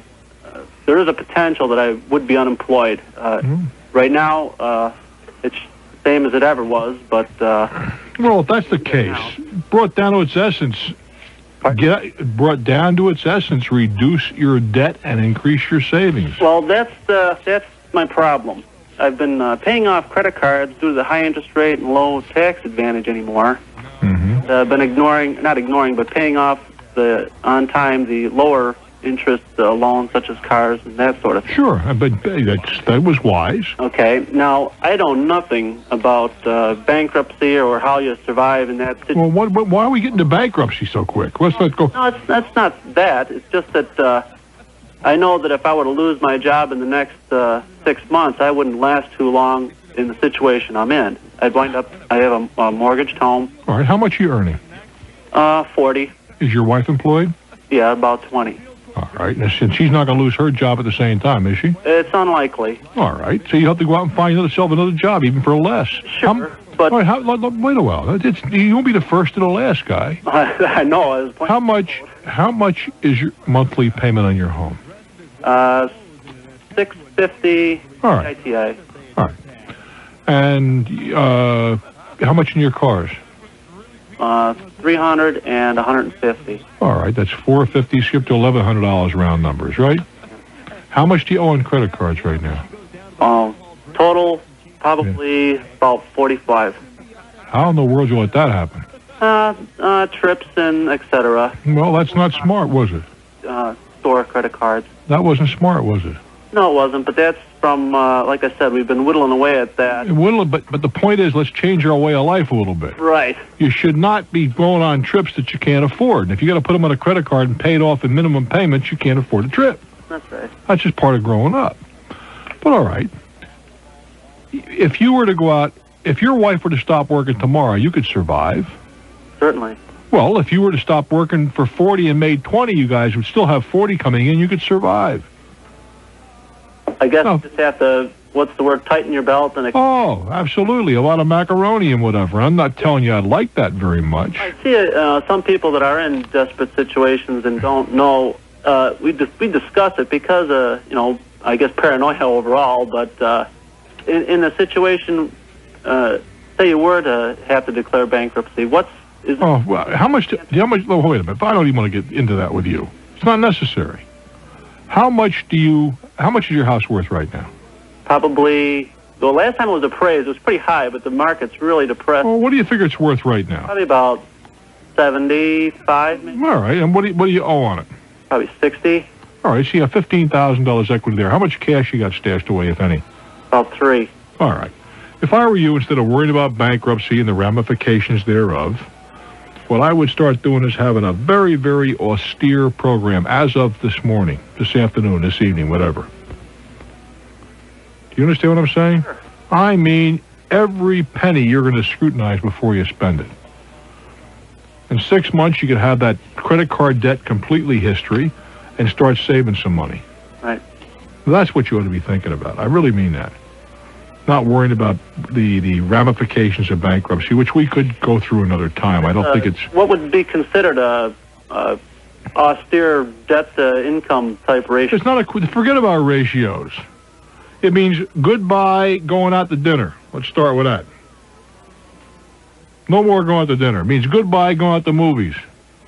It means goodbye any absolutely, unless it's necessary, additions to either party's wardrobe. Do you have children? Certainly. It means as little as possible spent on them. Yeah. It means brown bag lunches for a while. All the things that a lot of us have had to do when things got tough. Now, I'm not telling you that's easy. Oh, I know. I mean, I've had the tough part of it, and I've started enjoying the good part of it, and don't really care to give it up, but I know I must. Well, we're not talking about a permanent condition here. We right? might be. Pardon? So we might be. Well, if it is, it is. I don't think that's the case. I mean, I think that you're smart enough where if you can't do one thing, you'll do something else. And if it means you got to move, you'll move. You'll do. How old are you? 34. Oh, fuck, you're only a young guy. Yeah. You do what has to be done. But the first thing that has to be done is you're going to have to start living a different lifestyle for a while. Sure. Now, if you can't do that, there's no hope for you. I know it's... But the time to start the austerity and the belt tightening is before the crisis, not afterwards. Sure. Like I said, I've seen the writing on the wall. Like it hasn't been announced, but I do know that it's time. I just... And what do you... I mean, you're working 5 days a week right now, right? Right? Yeah. What are you doing at night? Basically taking care of the kids. What, does your wife work at night? Yeah. She does? Yeah. What do you do on weekends? Just whatever. Well, why don't you get yourself a job on Saturday and Sunday? I suppose. No, you don't like that idea. Oh, no, I don't. I don't blame you. But I've been working 7 days for the last 40 years. Well, It's not killing me. I suppose. Right now, I've given up a lot of opportunity for advancement for the sake of spending more time with my kids. And Well, I think that's admirable, but when your kids have to eat. Oh, right. You asked me what to do. I'm telling you what I would do if I were in your position. Sure. I'd have a job Saturday and Sunday, and every penny of that would go into knocking that credit card debt off, which you shouldn't have got into to begin with. I wish you well, kid. Oh, thanks. And they didn't like what I had to say, but that's a tough pill to swallow. But there are relatively few of us that haven't had to swallow that one and a larger one sometime in our life. Me, I'm Bruce Williams. This is Talknet. 743-8000. Let's go to Fayetteville, North Carolina, and see what's developing. Hello there. Bruce. You bet. How you doing today? I am doing real well, I've thanks. been trying to get in touch with you for a week now. Oh, my goodness gracious. I'm glad you were so persistent. Listen, we have a restaurant, and the lease is in our name. The individual who invested into the business, he invested later on into the business. But he put a restraining order to close the business down. Is that legal? His name is not on the lease. But wait a minute, let's back up. You borrowed money from somebody. No, he just invested. He deposited the money into New York's finest restaurant. Without regard to that, you say he invested. He loaned money to somebody. Right. Who, you? No, he just deposited the money into our account. Well, that's a loan, nonetheless. He didn't. Exactly. All right. Then he did, and he is saying he is going after your equipment and stuff, right? Right. Well, he has every right. Does he have a lien on the equipment? No. You sure? He just deposited the money into New York's finest restaurant. And then what he did, he found out that he was working with me. Yeah. We wasn't making that much money. Well, where did he come from? How did you happen to get tied up with this person? I put an ad in the paper. Yeah. Looking for money. Right. And he answered the ad. Right. How much money did he loan you? He didn't. He loaned you money. Don't tell me about putting it into your account. How much did he loan you? $10,000. All right. You didn't sign a note of any kind? No. Nothing. He signed for 40%, 60% on our part. Well, he owns 40% of the business, you mean? Right. And that's all. Was the business incorporated? No. Well, how does one whack? Is there a partnership agreement in existence? Just the agreement that he's a working partner at 40%. Well, what does the agreement say? Was it drawn by an attorney? Let's start with that. No. I don't know. I don't know what's going on. Only thing it says is that he's a working partner at 40%. And we own 60% of the business. Mm-hmm. And that's it. And he walked out. And then he had the place closed. Well, he probably went to court to try to recover his money. Okay. Now, if his name is not on the lease... The lease has nothing to do with anything. Okay. He's not going after the lease. He's going after the equipment. Okay. Now, what he did, he withdrew the money out of the account. What account?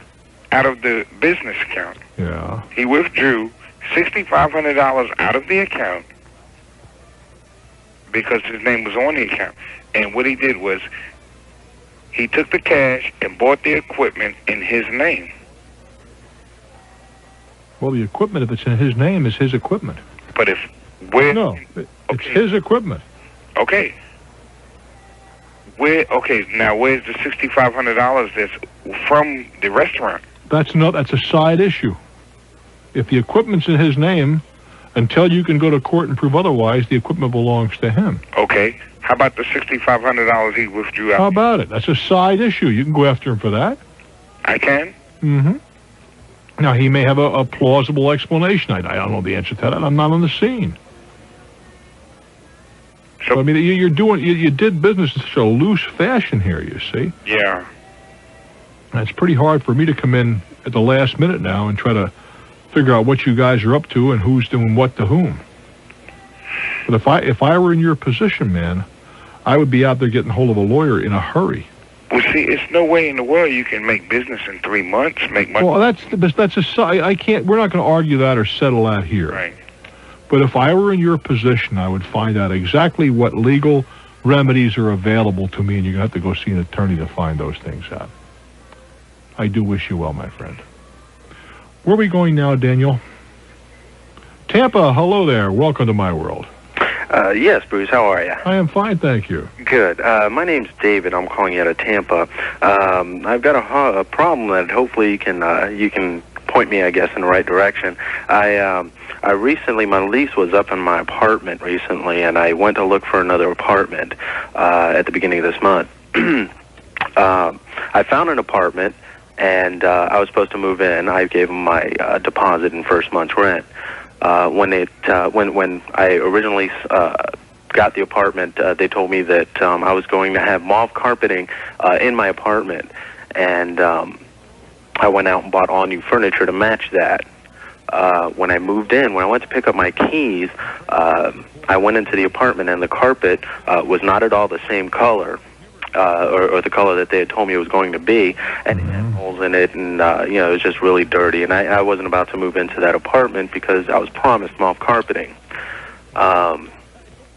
Needless to say, I was... When you say you were promised, can you tell me how you were promised? Well, verbally, really. I mean... And you have nothing to demonstrate this except your word. Yeah, well, they what? Contest the fact that they, They do or do not contest? They don't. All right. I asked them to either move me into an apartment that did have MAUVE carpeting, or to change the carpeting out that I had in the apartment. They didn't want to resolve the matter at all. As a matter of fact, they were really being rude about it. And I called, I called around and I got their management office number.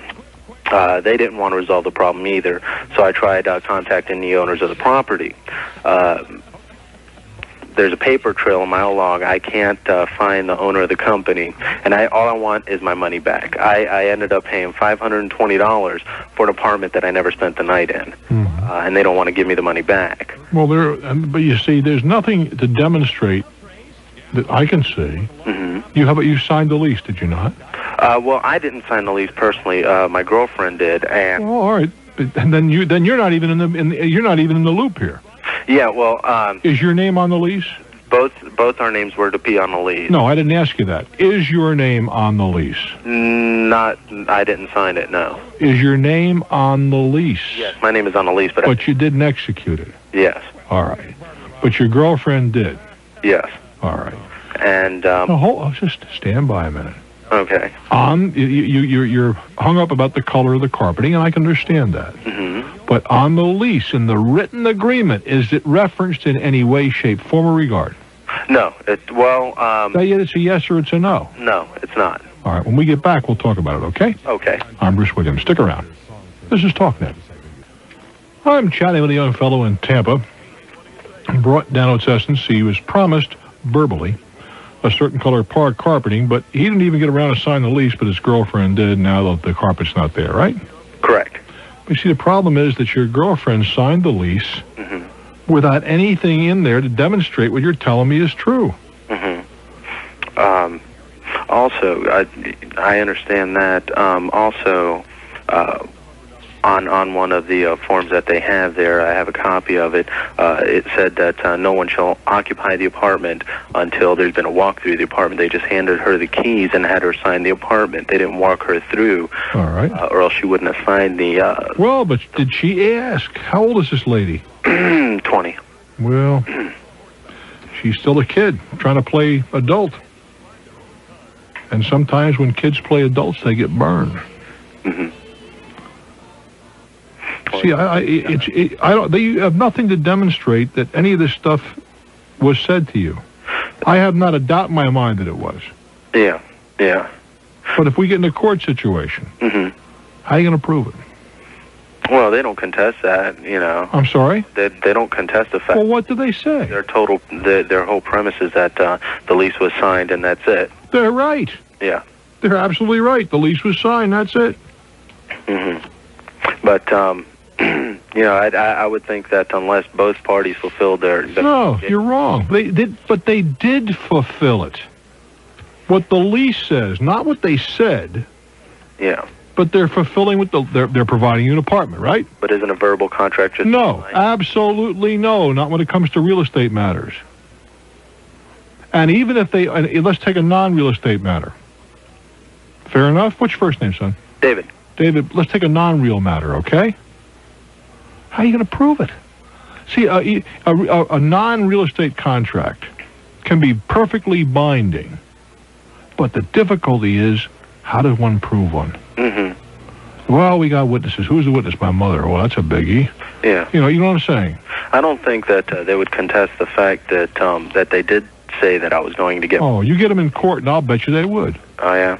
But they misunderstood. I don't know what they're talking about. Yeah, there was discussion of this new carpeting. We said we'd try if we could, but we couldn't guarantee it.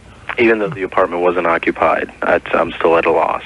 I'm sorry? Even though the apartment... That has nothing to do with anything at all. What you do with the apartment is your business, or don't do with the apartment is your business. Mm-hmm. The fact is that we have to hang what we're doing here on the facts as they exist. Mm-hmm. Your girlfriend walked in and signed the lease. Now, the problem with... And I don't know, until you sign the lease, you're out of the loop altogether. Mm-hmm. Now, you could argue, well, it's not a valid lease because it's in both names and it wasn't signed. Mm-hmm. And there may be some validity to that, you see. Mm-hmm. There may be some validity to that. Mm-hmm. But the business, you may learn an expensive lesson. Anytime somebody says they're going to do something, and there's any kind of written documents, I don't care if it's right down to the cleaning ticket when you're dropping your wash off. If there's any deviation or additions or subtractions from what is printed there, what does it hurt to make a note of it? Now, you're going to wind up probably going to small claims court, pleading your case, and the chances are you'll get... Star Trek has been around and generating interest before you were born. Oh. Are you into the new generation or the old ones? Classic series. Big time Star Trek classic series fan. Well, I've got them all. Next Gen. Pardon? Although I do watch Next Gen, and I'm looking forward to Deep Space Nine. Well, I never liked the movies very much, to tell you the truth, but I have all of the... It's the only videos that I have. Mm. But I have all the Star Trek stuff. Yeah. And so basically something I'm trying to do is get some interest generated, and I don't know how to do that. Well, the interest is there. That's what I'm trying to explain to you. Okay, let me rephrase that. How can I build on that interest to make my club work? I don't know. Okay. I don't know I mean, if you're trying to make... Are you trying to make money at it or just have fun at it? It's a non-profit organization, and we are trying to basically... We want to get the money in so we can start a newsletter at regular intervals. We did have a newsletter before. However, the problem is the newsletter, we could only print it about once a year because that's when our membership dues would come in. Well, the thing is, I think what you want to affiliate with some other club right now. Okay. And spin off when you get a little bit bigger. All righty. Good luck, my friend. Time. Okay. But I'll tell you, we are screwing these kids. We really are. Yeah, we tell them how profitable it is to work. I said this to a group of teachers, and oh my goodness, they fall asleep in class. Like the kid's going to stay home and study if he doesn't work. I mean, get real, get with it, get a life. When I was this kid's age, I worked, but I was fortunate. I was allowed to work, you see. Nobody was running around worrying about working papers. Oh, they existed, but nobody paid any attention to them. And please don't call me and lecture me about the shirtwaist fire in 1907. Yeah, it happened. And don't lecture me about migrant workers. I agree that some of these children are exploited. But I'm talking about the middle America kids, the ones that want to work at McDonald's or at Burger King or bag groceries or that sort of thing because they don't want to hang out in the street corners. And we pass so many protective, I use that word in huge quotation marks, regulations, and we restrict them. The employer throws up his hands and says, I'd love to hire you, kid, but the government makes it too tough. Government should get out of our face. Or so it seems to me, Bruce Williams, on Talknet. All righty, we go to Ithaca, NY. Hello there. Hello. Hi. Hey, I just want to say, Bruce, I really appreciate your good advice you give us year after year on homes and business and travel and everything. Well, you're a very generous guy. Thank you. Now, I've got a home buying question for you. Let's talk. Well, I'm totally new at this sort of thing. Everybody got to do it the first time. That's right. I'm just finishing a PhD. Mm-hmm. What's your discipline? Pardon me? What is your discipline? Microbiology. It's fun. Speak to me in microbiology. Never mind. Go ahead. As a matter of fact, I like to listen to you when I'm in the lab in the evenings. So I listen to you just about every night. I have for 5.5 years doing my PhD. Son of a gun. I hope we've been some help. What's on your mind, Guy? Well, I just got back from New Mexico where I was offered a job. Mm-hmm. And there's a very, very, very tight housing market there. What part of New Mexico? It's Los Alamos. Yeah, I know it is. Yeah, it's a nice place. Yes, it is. Near Santa Fe. And I guess, according to the realtors, there's only 20 or 30 home listings in the entire city of 18,000. Mm-hmm. So, prices are high, as you can imagine. Well, it's right now, it's a seller's market, is what you're saying. Definitely. Sure. So we found a house that we can probably afford. I mean, it's less, actually, than what we're in now as far as a house, nice house to live in. That'll happen. Of course, but the price of housing will vary dramatically from area to area. You could buy a palace in parts of Florida where you'd get a modest home in Southern California. Well, I've definitely seen that in job interviews around the country. Sure. It varies incredibly. So what is this house going to cost? Tell me. $147,000 is what they're asking. Let's make it $150 for the sake of this discourse. Okay. You married? Yes, I've got 4 kids. Mm-hmm. Is your wife gainfully employed? She has been. Will she be? Will she be when you get down to Los Alamos? Yes, but she'll have to look around down there. Well, but the point is there will be some income. She's employable. Yes. And the kids are old enough where that can be done. Yes. Okay. In fact, they're all in school, so we're kind of free now. Okay. How much do you earn? This job will pay $41,000. And how much do you have to put down from the house that you're currently in? Well, I'm just renting now, but how much do you have to put down? You said from the house. I assumed where I should not have. Okay. Well, my mother is going to help me, bless her heart, with. She can do about 5% is all. You're over your head. 5% would be $7,500. Right. You'd have a mortgage of round numbers $142,000. Right. That's 3.5 times your income. That's too much. Way too much. What's the ballpark then? 2.4, 2.5 at the most. And that's stretching. And your case even less because you have so many mouths to feed. Right. I can identify with that. As you know, we had 5 children. So I can identify with, putting beans and grits on the table. Yeah. And education and all the rest of those things. So you're saying that I wouldn't be able to qualify? Well, you might qualify, but you'd be in a constant struggle. Uh-huh. Now, it depends in some, and I don't think you would qualify very candidly.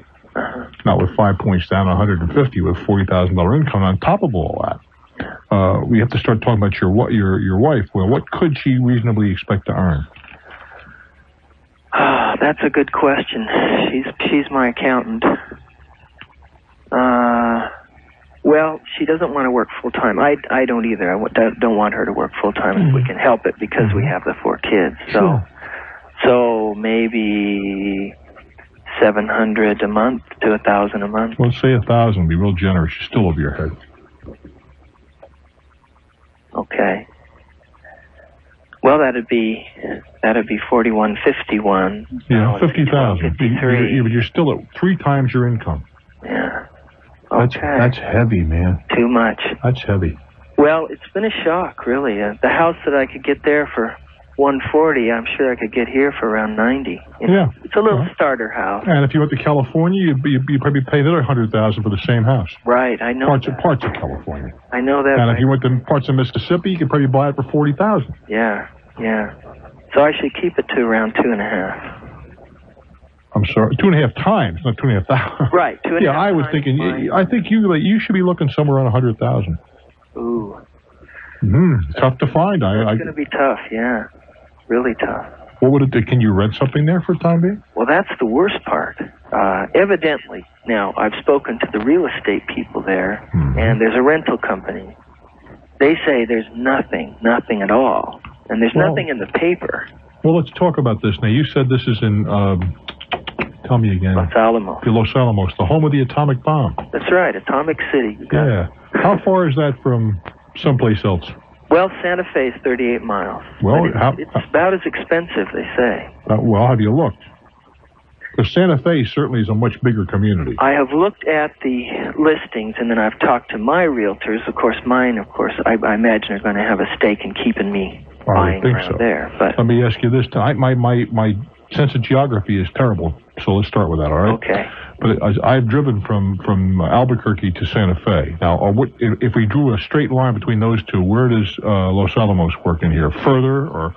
A different direction or what? Well, it's west of Santa Fe. What I'm trying to get to is how far would you be from the Albuquerque area? Because I know you can get houses there for less money. It would be 2 hours from Albuquerque. Well, forget about that. No, it'd have to be 100 miles? Oh, or more. Is that right? It's 40 miles to Santa Fe. Now, I don't know how far is Santa Fe from Albuquerque. About I've forgotten. 50 or 60. Yeah, it's a good hike. Yeah. So that's a bit far. Well, what are other people doing that make the kind of money you're making living in that area? Well, you're going to be working in some kind of an academic environment, I would assume. Yes. Well, at the laboratory there. Well, how about the rest of the folks working in the lab? Where do they live? How do they afford it? Well, they're mainly buying. There are these government houses there, little boxes that were built in the 40s when Oppenheimer came in and they started the bomb project, Right.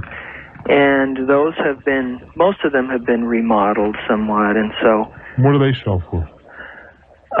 Well, I guess it depends on the size. Actually, this is one of those houses. That's all right. Only it's a 4-bedroom, see.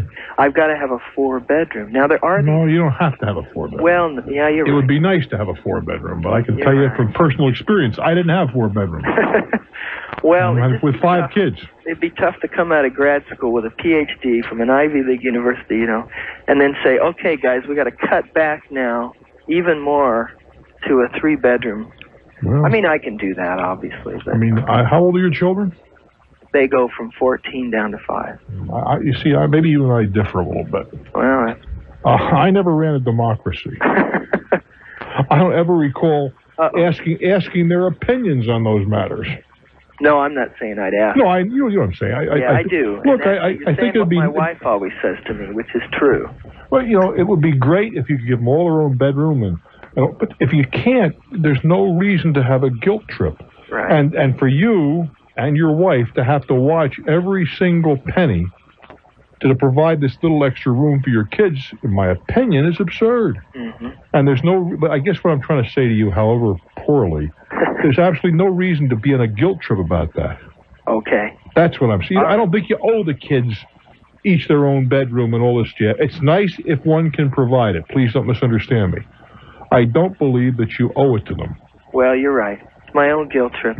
Yeah. I live in a really beautiful place, and I'm going to have to squeeze them into a little house with a little yard as it is. So I'm trying, even to get this $145,000 house, I'm feeling a little, as you say, guilty. Not just on their part, but... Well, the only other alternative is your bride making a decent income working full-time. Yeah. Then you can swing it. Yeah, what about... Now we're into values and price, and I'm not in any way editorializing. I will editorialize to this extent. I think it's a crime in this country that it takes 2 incomes to provide a decent home.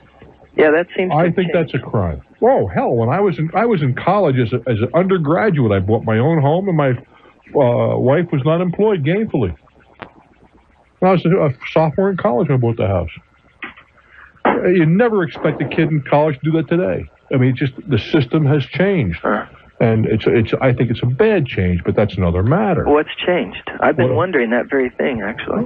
Well, you made it. All right, let's talk about that just for a moment, shall we? We'll sneak around the corner. I'm Bruce Williams. This is Talknet. That's a young man in Ithaca, New York. He is moving to Los Alamos, New Mexico. Has 4 children. He hopes. He's received his terminal degree in an esoteric area and got a job and so on and so forth. Everything is okay to that extent. So far, so good. But he's running up against a serious problem that I think this country may or may not face, and that is that it takes 2 incomes frequently to support one family, and the primary offender is the cost of housing. Is that a fair statement? Definitely. Okay. Now you said, well, how can that be? And I said, we were talking. I said I purchased my first home.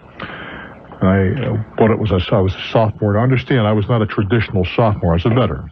Mm-hmm. So I was 27, I think, something like that. 26, somewhere in that ballpark. But I had one child. I keep saying I. You don't do those things alone. We had. Unless you're cloning yourself, Bruce. Well, that's another program. I mean, I am no longer married, but we were married for a long time, and we raised 5, I think, very, very nice people. But in any event, we purchased our first home when I was a sophomore. Had one child, and we always have one on the way. Now, I remember buying, I can't tell you the exact number, but it was something between $10,000 and $11,000 for the house.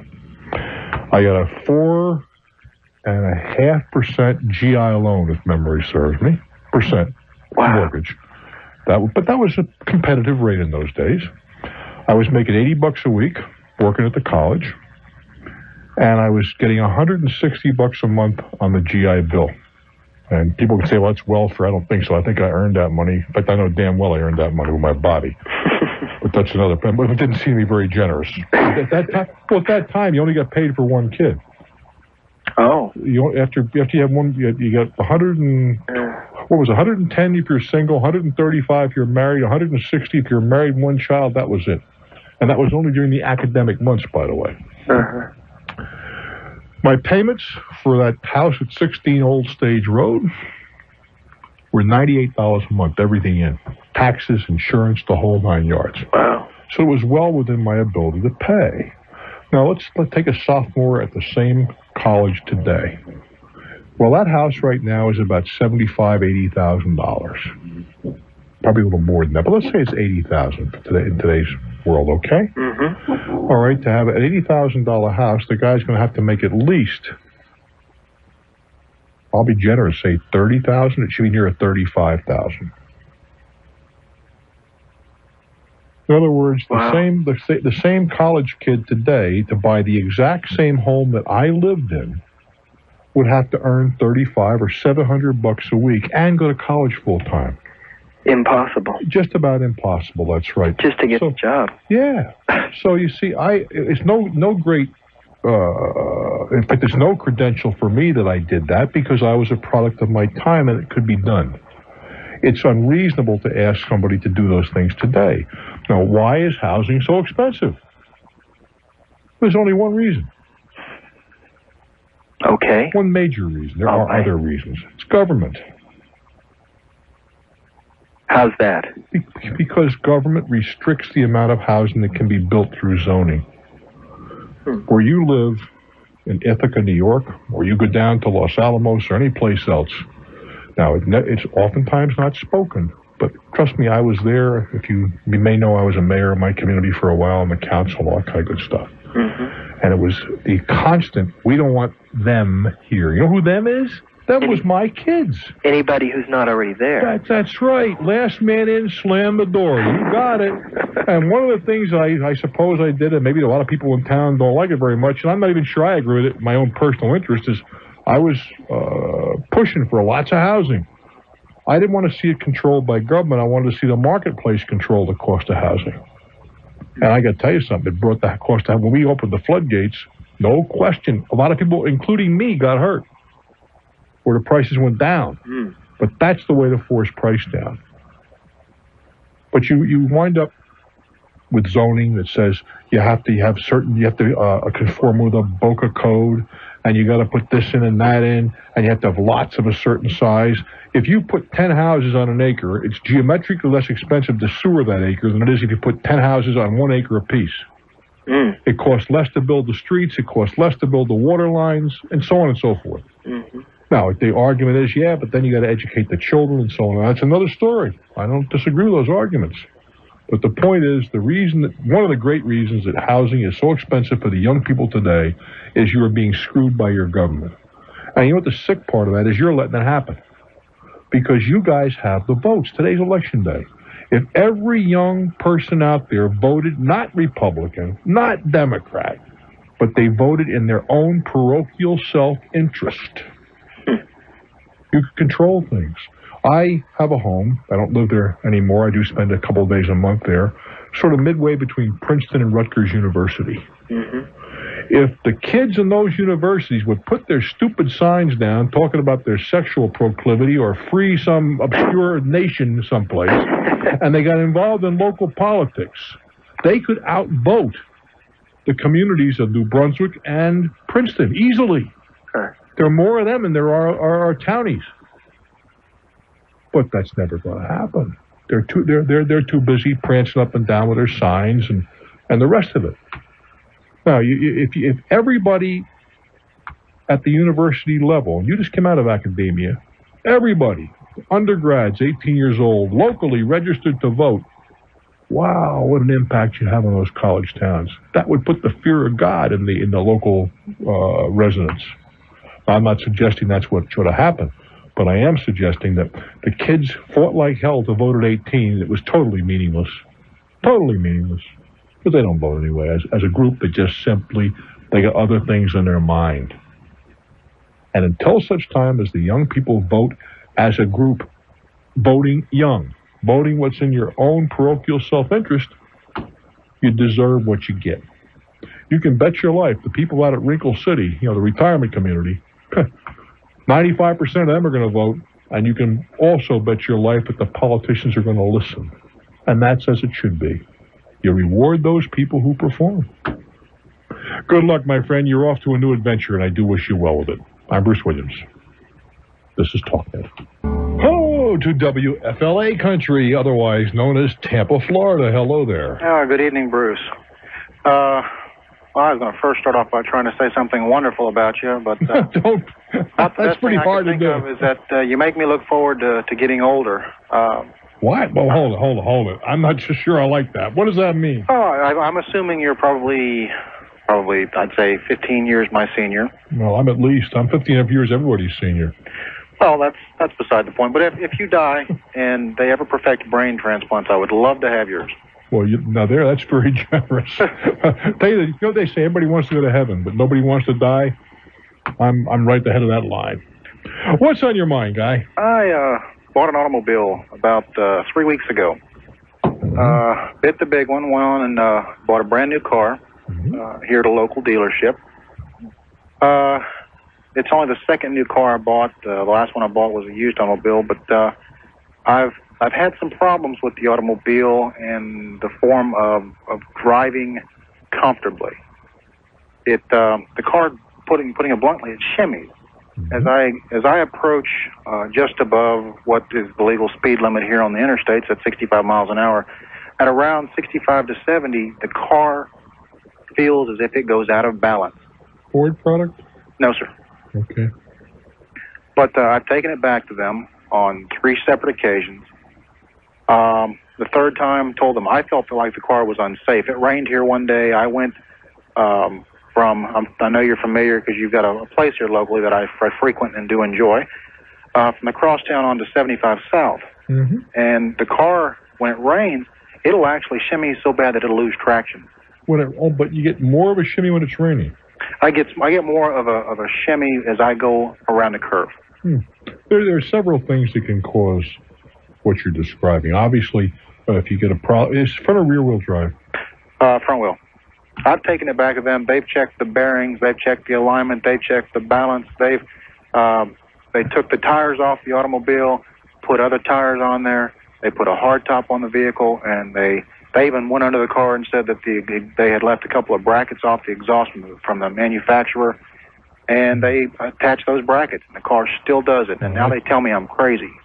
You're crazy. I'm at the point that I'm ready to go ahead with the lemon law, but tomorrow I have an appointment with another outside alignment shop to go through the car head to tail, so that I have it in writing. But be very careful what you do there. I'm not going to let them do anything to void the warranty. That's what I was about to point out. But what I do want them to tell me is if it's the tires or what they suspect it being. And that way, put it in writing and take it back to them. Let me take a little time out here. And just if we get real lucky, what kind of car is it? It's a Mazda Miata. Maybe we get real lucky here and find somebody out there who's had a similar problem, or somebody in the mechanics business, because it's certainly way over my head. Number is 703-413-8381.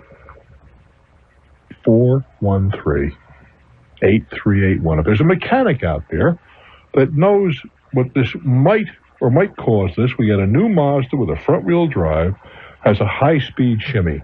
They've done the balancing act. They've changed the bearings. I assume they've checked the tires to see there's no belt slippage, and that's hard to believe in 3 weeks' time. All the more obvious stuff. But if you're in the mechanics business, I'll bet there's somebody out there who might have an idea. 703-413-8381. We'll take a little time out, and I hope you get on the horn. Don't leave it for the other guy to do. I'm Bruce Williams. This is Talknet. I am chatting with a gentleman in Tampa, Florida. He's got himself a brand new car with still got a lot of shake, rattle, and roll. And we did have a couple folks call. One lady called, her husband called, but he couldn't. He called her, and he said, "Did you check the tie rod ends?" I'm not sure as to exactly what all they have actually checked. Well, he said that's one you ought to check, and another guy called, and he said, even though your tires are brand new, they could be defective, and that's something that I think I mentioned a moment ago. You get a slip belt or something of that order, and a brand new tire, that can put the thing sadly out of balance, and it might not show up unless you have a high-speed environment. Well, hopefully I'll find that out tomorrow. The question, though, is if it turns out to be something that is actually an inherent flaw with the automobile, and I do decide to go with the forward with the lemon law, right. I've got a certified letter drafted, ready to send them.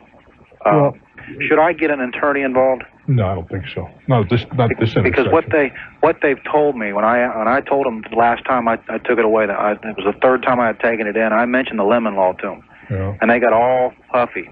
And I told them, as huffy as they want. Who cares? Well, he got one of the managers got his feathers in a ruffle. Said, you own the car, it's yours, you're stuck with it. Well, you tell him to take that one and put it in a very dark spot. He tried to explain that I would have to go through an arbitration process. I was about to point that out to you, that you might want to. First of all, call Tallahassee and get hold of the lemon law. They usually have a booklet. I don't know if Florida provides it. Most states do. Yes, sir. They gave me a copy of the lemon law. Kind of a plain language book? Yes, sir. Okay. Find out what you have to do in order to qualify. It usually means so many visits and all that sort of jazz. That's number one. Second thing is that you might want to consider, I think should consider, Better Business Bureau arbitration. It's binding on the company. It is not binding on you.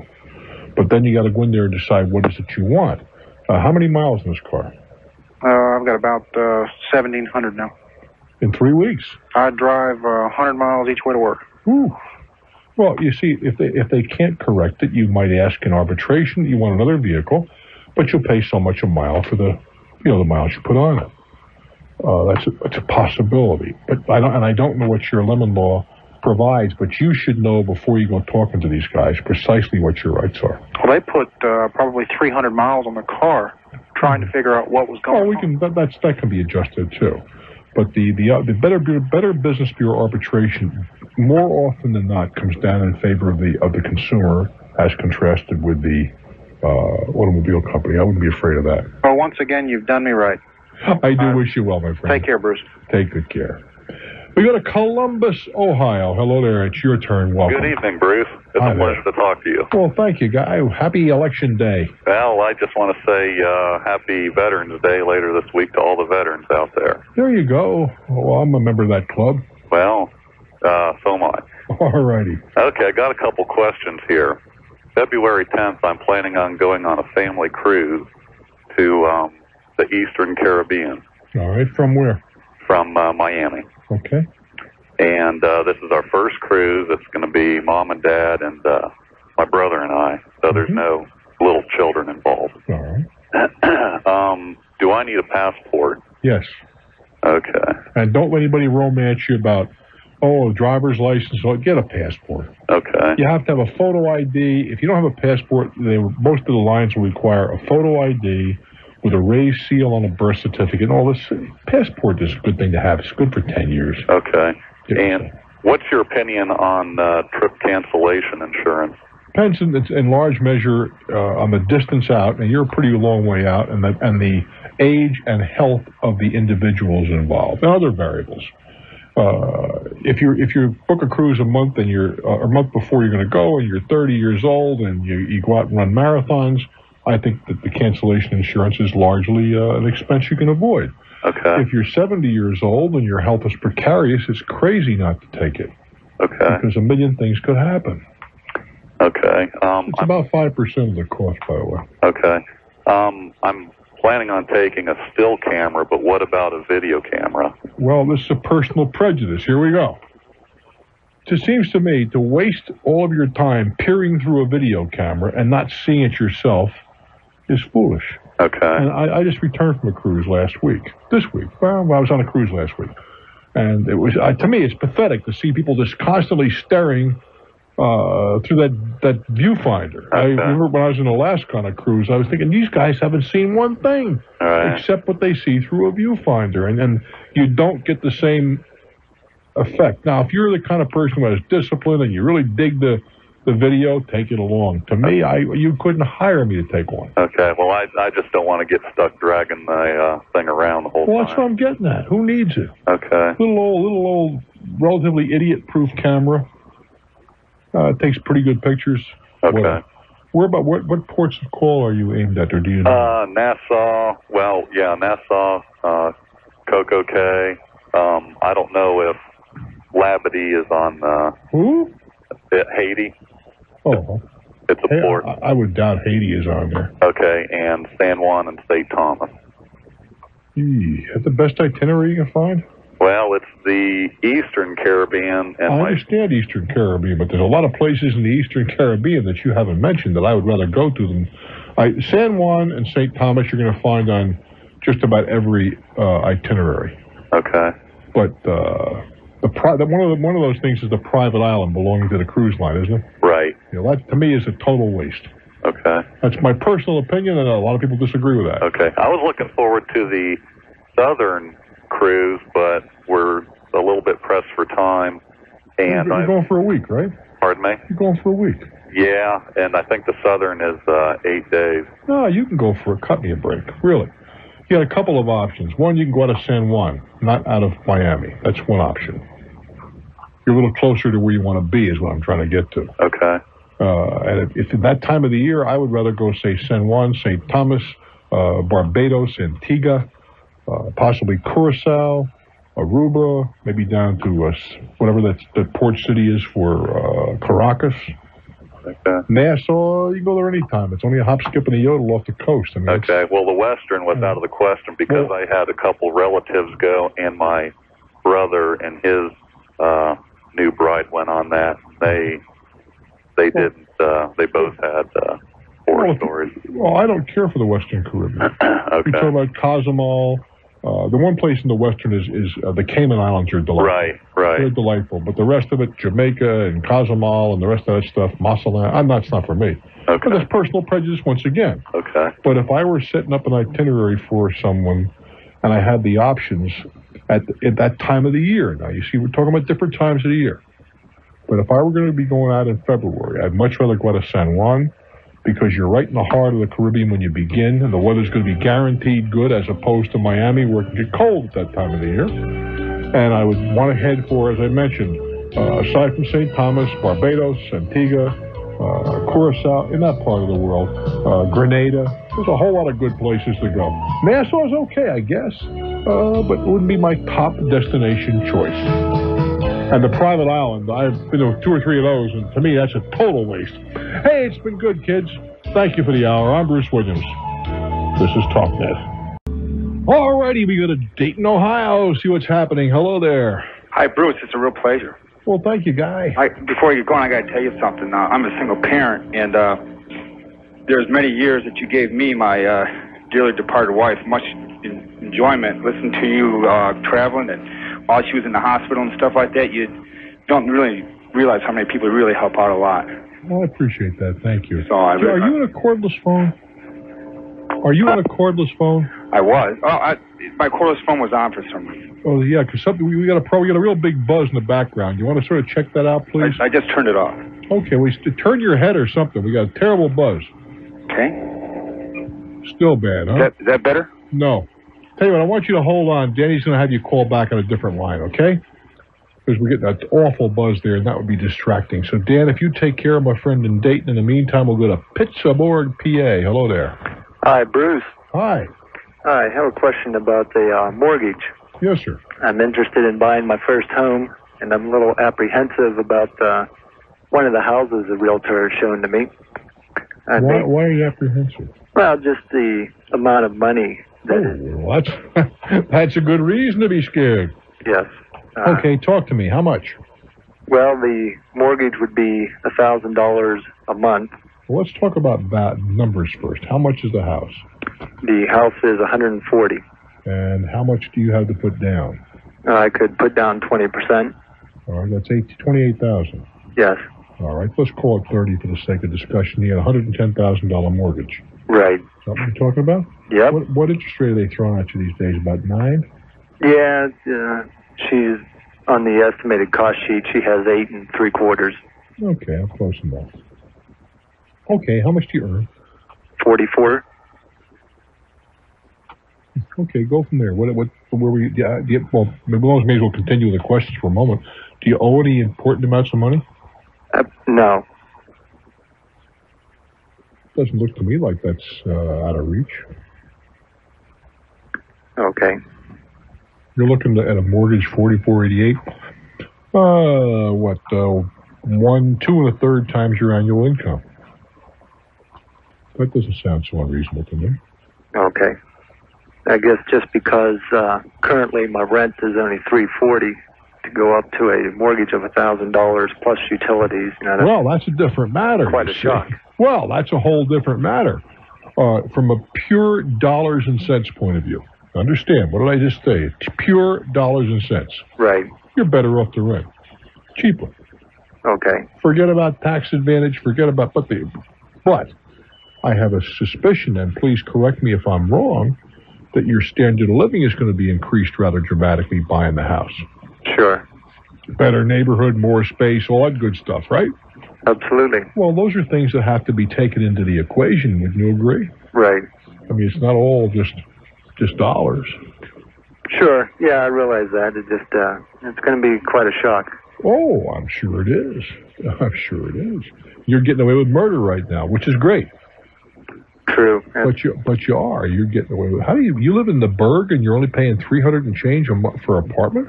Yeah. Let me ask you, what kind of a mask do you wear? No mask. No mask, no gun? No. It's, I saw Jesse James be kind of jealous of you. Yeah, I think maybe the landlords like me. I've been here for 8 years. I've been a good tenant, and I suspect they've been keeping the rates a little bit low to keep me. It sounds to me like they've kept it very low, and that's terrific from your side. Sure. Well, are you married, single, what? I'm single currently, but who knows? Maybe next year. Taking the step, huh? Yeah. Well, why are you thinking about buying a house right now? Well, I'm looking to get out into a country where it's more suitable for my hobby of astronomy. Mm-hmm. Yeah, it's pretty hard to use a telescope when the city lights are kind of blinking around you. Absolutely. Well, everything has a price. Yes, it does. And maybe it's time to pay the price. There you go. Hey, thanks for your call, kid. Okay, appreciate it, Bruce. Good talking to you. Did we get Cincinnati? All right. Hello there, Cincy. Hi, Bruce. How are you this evening? I am just fine, thank you. My question this evening for you, it has to deal with something I've had in my possession for quite some time. Mm-hmm. It's a authentic letter that I got from Larry Fine of the Three Stooges. He wrote me a personal letter. Is that right? Yeah, and that's back when I was a fan. Well, it was back a long time when they were a fan, as far as that goes. Back a long time ago when they were alive, too. Oh, yeah, that's true. What's the date of the letter? I'm not for sure. I'd have to dig it out, but I still have it in my possession, right? Mm-hmm. You know. Sure. And I was curious of how I would go about seeing how much it would be worth. Well, there are a whole bunch of people in that business. You're in Cincinnati. There ought to be somebody in your town, but if failing that, in Indianapolis or Chicago or any one of the major Midwestern cities, They're going to be autograph dealers, certainly in New York City. You can find them in the yellow pages. You send them a photocopy of what you have, and they'll tell you what they think is worth. Okay. I don't think you're going to find it's worth a whole lot.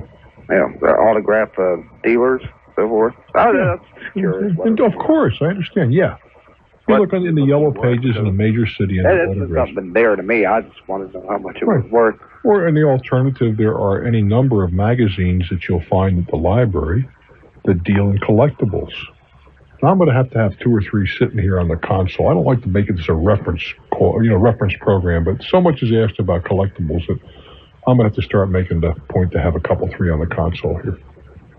Console? Hell, this is not a I'm sitting at my desk. It's not a console. I have a console in the other studio. Here it's at my desk. And I'm moving this. This studio is going to be moved in a couple of weeks. Oh, is it? It's going to be moved into my living room. Into your living room? So I can sit there and watch the sunset and the boats going up and down on the Gulf and talk to you guys.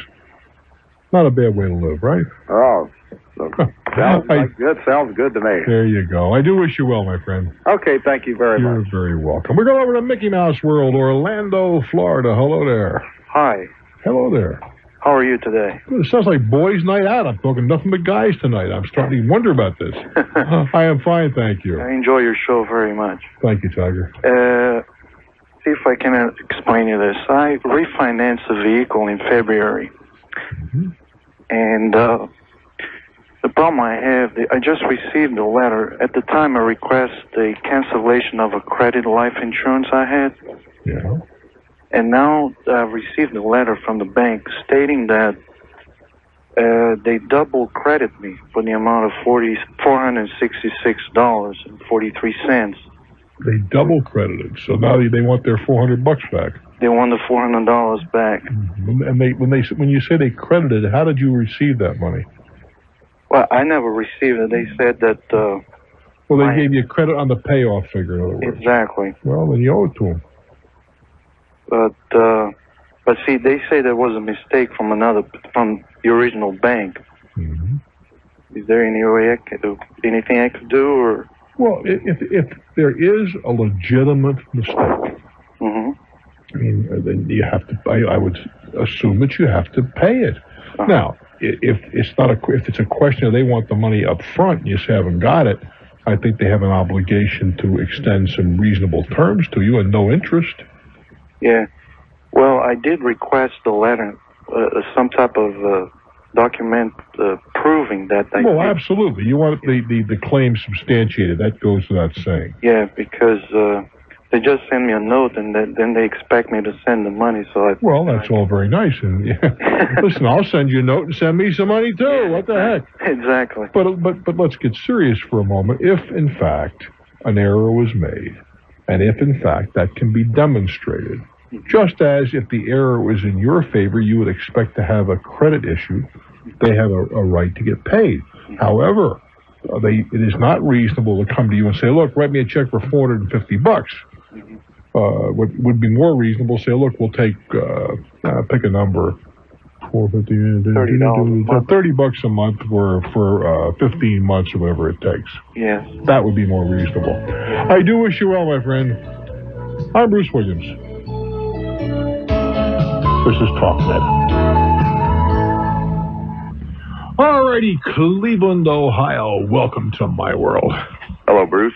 Hi. Did you vote early and often? Voted late and, well, once. Only once?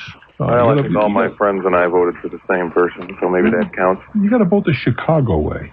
Pardon? The Chicago way. Yes, the Chicago way. It's early and often. The Cleveland way, too. Is that right? Okay. A long time ago, perhaps. All right. What's on your mind, kid? Well, I was managing a small firm, part of an operation for a small trucking firm for the last about 3 or 4 months. Mm-hmm. I had about 15 employees under me.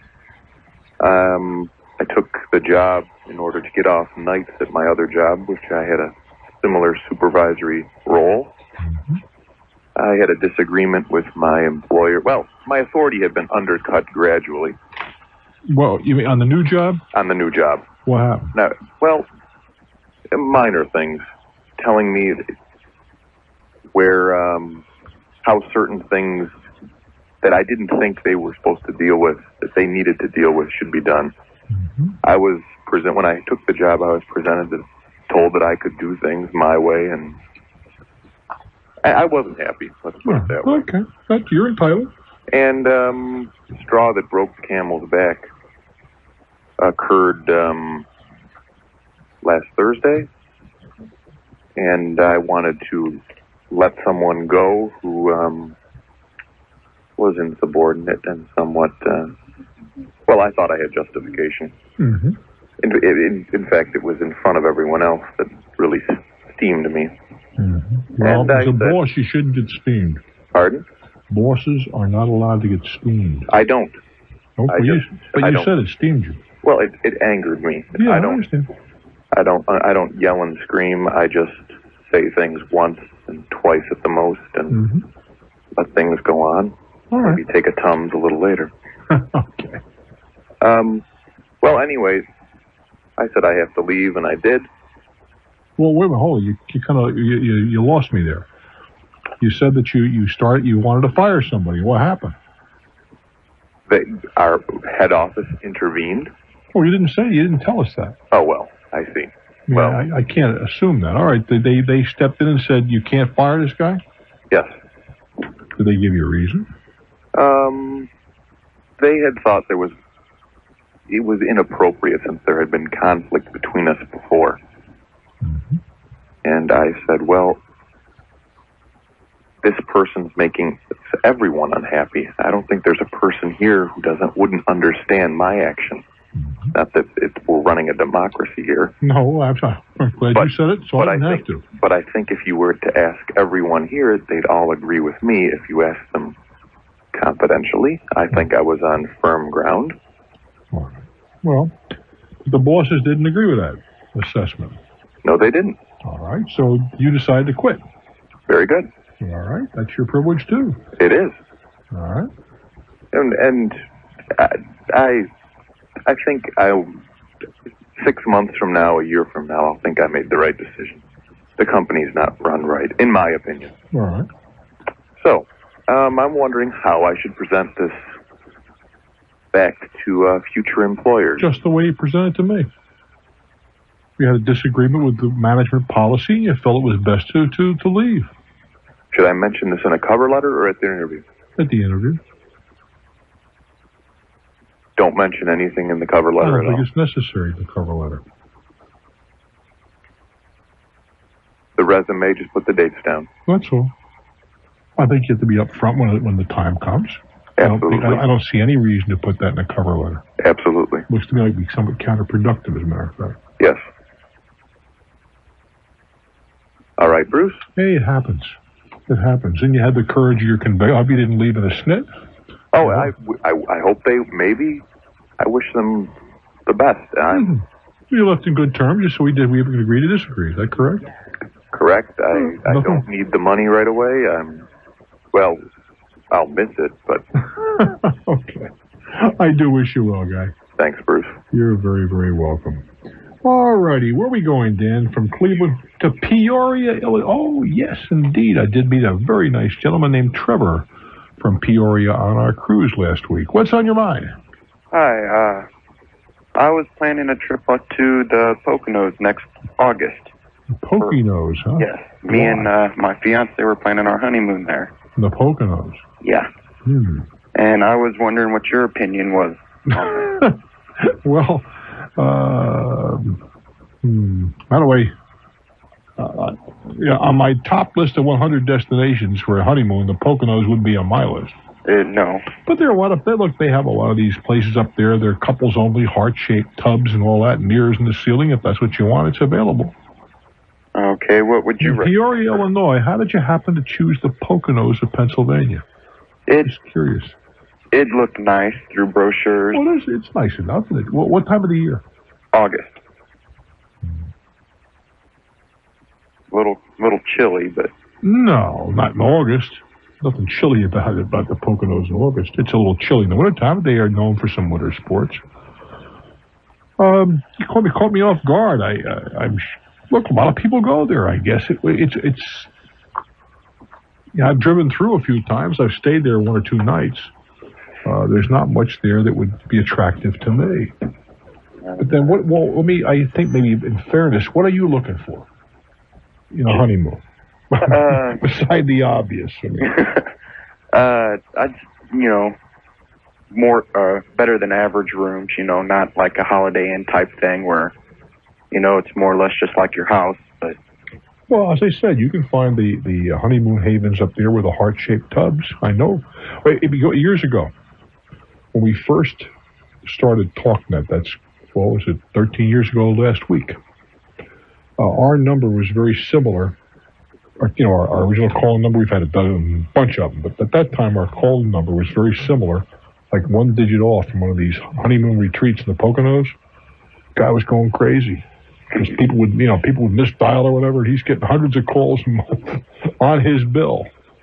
He was not a happy camper. Nothing we could do about that, but he was not a happy camper.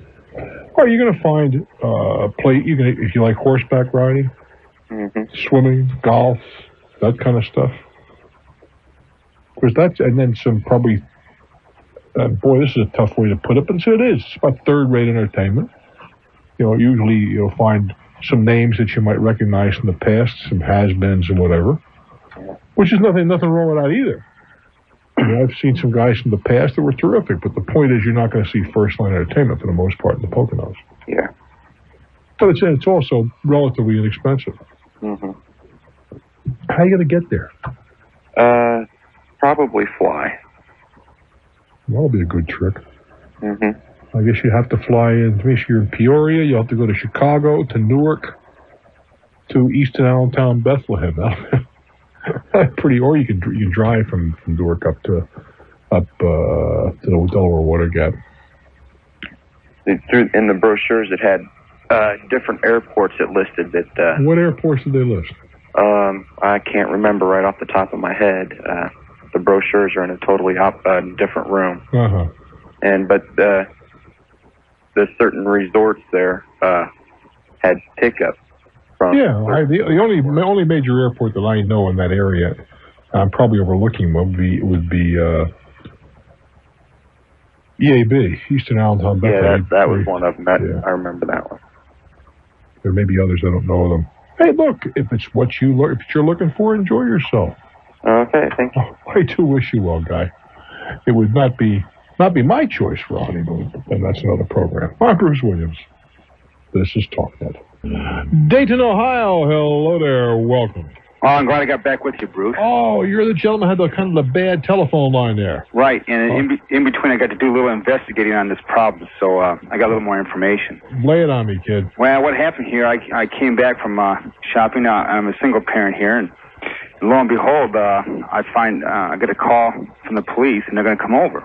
Oh? Yeah, and I go, what's wrong? Apparently, my number 2 son, 6 years old, about a month ago, was up at the local market a couple blocks away with another friend, clowning around, and they flipped their shoes up, and his shoe got caught on the canvas awning. So. Oh, this is how old? 6 years old? 6 years, yeah, 6. Okay. Right. What's he doing at the store by himself? I'm just kind of. Oh, he was with a friend. Well, an adult friend or a little friend? No, the friend was probably 8. Okay. I trust anywhere he goes, I have to know where he's at. Okay. Then he goes and reports right back, and it's my way of building trust. Okay, so he was up there and his shoe was up on an awning? Yes, it was up on the awning. How'd they know it was his shoe? No, this is what happened. He saw the shoe up there and how am I going to get it down? Instead of getting an adult, he climbs up on this the rock salt display. Yeah, not a display, but it was outside. Rock salt pallets that they had up there. Yeah. He didn't climb on the canvas. He grabbed a hold of the canvas and started shaking it. Right. When he shook it, it ripped. And I didn't know about this till just today. So the police came over and he said, well, we're going to file a report, and the manager at the store wants to know what we're doing, what's going on. I said, well, what does he want to do? And he said, well, he wants his awning replaced. I said, well, how much is that going to be? He goes, well, I pressed him about it. He wants $1,000 for the awning. Oh, that's absurd. Well, that's what I said, too. I just snapped back. I said, he's lucky he's going to get anything or even get $100. Do you own your own home? I have one that's rented out. Yeah, I own. No, the one you live in. You own your own home. No, I rent it out. I'm a renter. Do you have a renter's policy? Yes, sir. Well, let's turn it over to your insurance company. Well, if they want that, well, see, the thing about it is my point is, if this kid would have got up there, hung on it, climbed on the rock. Well, look, we're talking about a 6-year-old. Right. 6-year-old is essentially not responsible for his or her actions. Mm-hmm. Now, whether or not your insurance company will honor a claim, and certainly if an awning was ripped and it was to be replaced, it would have to be depreciated. And I don't believe an awning that was in great shape could be ripped by any 6-year-old. Well, you know what I did in between calls? I went up to the store real quick. I looked at the awning. I put my finger right through this canvas. It's all dry rotted. Well, exactly. You know, and so if it were me, I would tell the guy, look, I'm going to turn it over to my insurance company and let them handle it. I don't believe they're going to pay him anything. Well, what the police tried to strong-arm me a little bit, saying they want $1,000, or they're probably going to turn us over to the juvenile. Well, that is baloney. That's what I told him. I said, well, you know, go ahead, and if we have to litigate it, we'll have to litigate it. The cops, in all likelihood, and I don't know this to be the case, I don't want to indict somebody out of hand, but the chances are this is a store where the cops go in for a cup of coffee once in a while. Oh, absolutely. And they know the guy who owns the place, and they're trying to do him a favor. They would appear to be a little misguided. Now, I'm taking everything at face that the kid is 6. I mean, you know, you just a 6-year-old is generally not held responsible for actions of this kind. Right. And that's what I thought. And why they had the salt pellets there, some kid can climb up and grab. No, wait a minute. No. No, I'm not going to pull that on them. Well, no, because you're wrong. They have every right to park. You have a responsibility to keep your kid home, too. There's no reason why they shouldn't have the pallets of salt out there. That's a different program altogether. It's their store, and it's a place of business. And why shouldn't they have pallets of salt out there? No reason. Okay, so you started to say, though, that attracts kids. That's nonsense. But there's no reason to not to do a business display because a child might be attracted to it. The argument can be made that a 6-year-old should not be out with an 8-year-old. And I mean, I recall when I was 6 years old, I most certainly was, but there was a different world.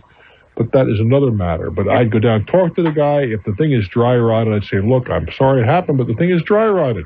If you want to make a claim, by all means, I will turn it over to my insurance company. Well, that's what I told the police I'd do. You know, I want to talk to the manager and see if we can get something worked out. But if it's dry rot, that's all I'm going to take. Well, thank you for your time, Bruce. All right, my friend. Thank you very much for your kind words. I'm Bruce Williams. Hang in for more. This is Talknet. Tumwa, Iowa. Hello there. Hi, Bruce. I'm a wood carver, and I am trying to get out of railroading, basically, which is what I do for a living, and get into carving for a living. That's pretty tough to do, isn't it? Well, there's a way to do it, I think, gradually. I mean, you don't quit your day job just because you want to. Not if you want to keep eating. No, well, you don't feed the bulldog by sitting there watching trains go by. Mm-hmm. What I want to do is get my carvings duplicated, and I have a factory right now that is duplicating them. It's kind of slow because the factory burned down and they had to start all over again. But how do they duplicate them? They make a rubber or latex mold of my original carving, and then they have a resin crushed walnut shell mix, and they pour it in under pressure. And when it comes out, it's when you set mine next to theirs, it's spooky because you can't tell which is which. Is that right? Oh, it's really neat. They really do a marvelous job.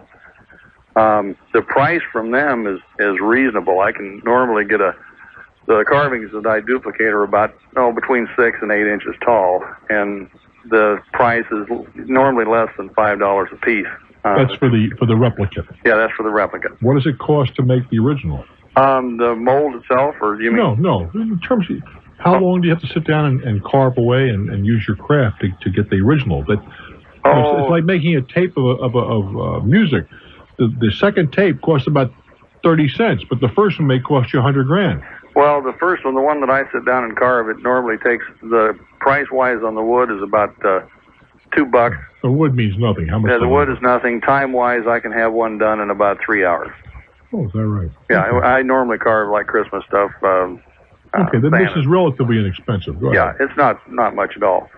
But my question is, once I get these on the market, I want to make sure that at least for a while that I get some income out of them before they get stolen. And I'm sure that the design will get stolen sooner or later because it's very common in Christmas stuff.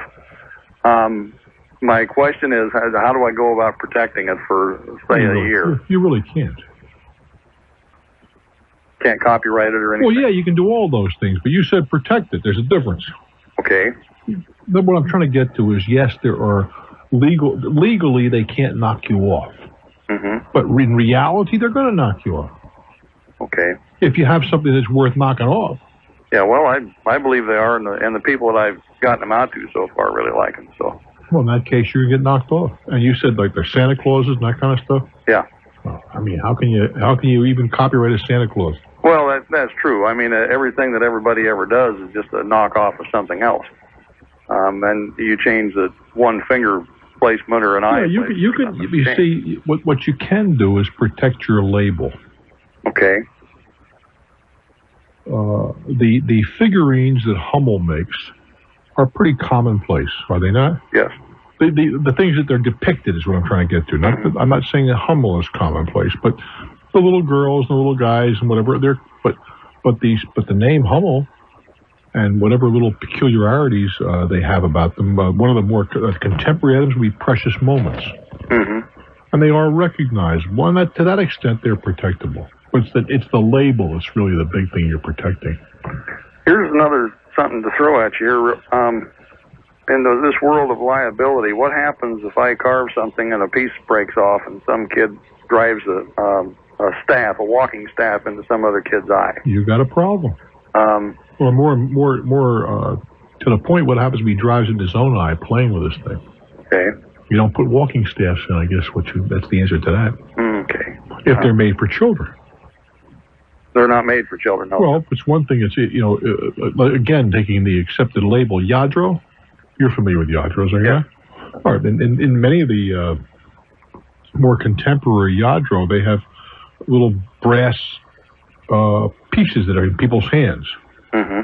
Well, that is clearly not intended as a toy for a child. But if you were producing something, a doll for a youngster, was it Barbie's 35th birthday here a day or two ago? Yeah. You most certainly wouldn't put one of those brass spikes in the Barbie doll's hand. That's true. But it would be perfectly appropriate in a figurine by Yadro. Okay. But yes, you could have some severe, heavy-duty responsibilities. Should I incorporate under a company name or something? Well, that's one way, but you also need product liability insurance. Okay. Yeah, but incorporation does give a certain amount of protection. It puts that corporate shield between you and the world. All right, that's what I'm hoping for. I don't want to lose it all, just trying to gain a little. I hear you, but prod liability is in order, in my opinion. I do wish you well, my friend. Danny, who we got working tonight? Mr. Dean Everett is our engineer. Walter Armstrong in master control. John Queenie, our professional wrestler, our former professional wrestler, is operations manager, and of course, Redoubtable Dan Rudd, our producer. Me, I'm Bruce Williams. This is Talknet. Because I can tell you from some personal experience that roads have been maintained inappropriately. I see. No, this is a town road. All right. You know that? I mean, you've looked at a plat, is what I'm trying to get to. Yes. Okay. Yes, and that's it was done by my lawyer, as a matter of fact. You know, I'd like to know why then there's a private utility line. These are technical questions. Because the line is not on the road. The line runs through the woods. Without regard to that, if ordinarily utility companies run service, and if they have the right of eminent domain, they can run through the woods. Yes, if they aren't given an easement, they can get an easement. Yes, sir. Try to find the history of that and get back to me, okay? I'll do that. I do wish you well. I'm Bruce Williams. Hang in. This is Talknet. Orange Park, Florida. Hello there. Bruce, how you doing? I'm doing just fine, thank you. Thanks so much for taking my call. I'm glad you're here, my friend. First time caller, but I did have the great pleasure of meeting you a few years back. Yeah, where did we get together? Des Moines, Iowa. In WHO country. That's Was it raining that night? Yes, it was. I recall. Goodness gracious. I got a problem. What's up? Well, about a month ago, let me give you just a brief story here. I developed some chest pains, lightheadedness, and dizziness, and so on and so forth. So I decided I need to go to the doctor. Well, that sounds like a pretty sensible move. So I hurriedly got in my car and drove to the emergency room of the closest hospital, thinking, the worst. Nobody could take you there, huh? Well, I suppose, but I wasn't feeling bad enough, and I, didn't want to worry anybody else, so I drove. Okay. I guess. Okay. So I checked myself in, sign in, and the complaint was chest pains and dizziness. Yeah. They run me through 3.5 hours of testing and so on and so forth, and decide that I have an intestinal discomfort that they can't pinpoint, but there's nothing wrong with my heart, blood, blah, blah, blah. So I go home, feeling fine. I've got a few flu-ish symptoms, but nothing major. Everything seems to be going along fine. 2.5 weeks later, I get a letter from my insurance company saying the following procedures were not covered because we deem them non-emergency situations. Well, how does one determine when your heart's not operating properly whether there's an emergency or not? Well, that's a good question. Well, I mean, insurance companies at times can be incredibly, how are you supposed to know? Oh, my, your heart, you're getting chest pains. Well, let me see. I don't think this is an emergency. Let me call the second number and let me get a second opinion. Well, jeez. That's exactly how I felt. So I called, rather than calling the insurance company directly, I called the hospital and said, hey, what's the deal? You took my co-payment without any problem. And they said, well, here's what you need to do. You need to call your physician, and they'll give you a backdated referral number, and this will all be handled. A backdated referral number? Yeah. Or they said they might give you a backdated referral number. So I called the doctor's office and got a less than considerate office person on the phone and said, sorry, you should have called us before you went to the hospital. I said, well... You're going to be kidding me. Did your physician know that this response is that's what I don't think so. That's absurd. That's another absurd crack. Yeah, I really appreciated it. And I said, thanks very much, but I didn't feel like calling you. And they said, well, you should have called us 2 days later. Whore. Well,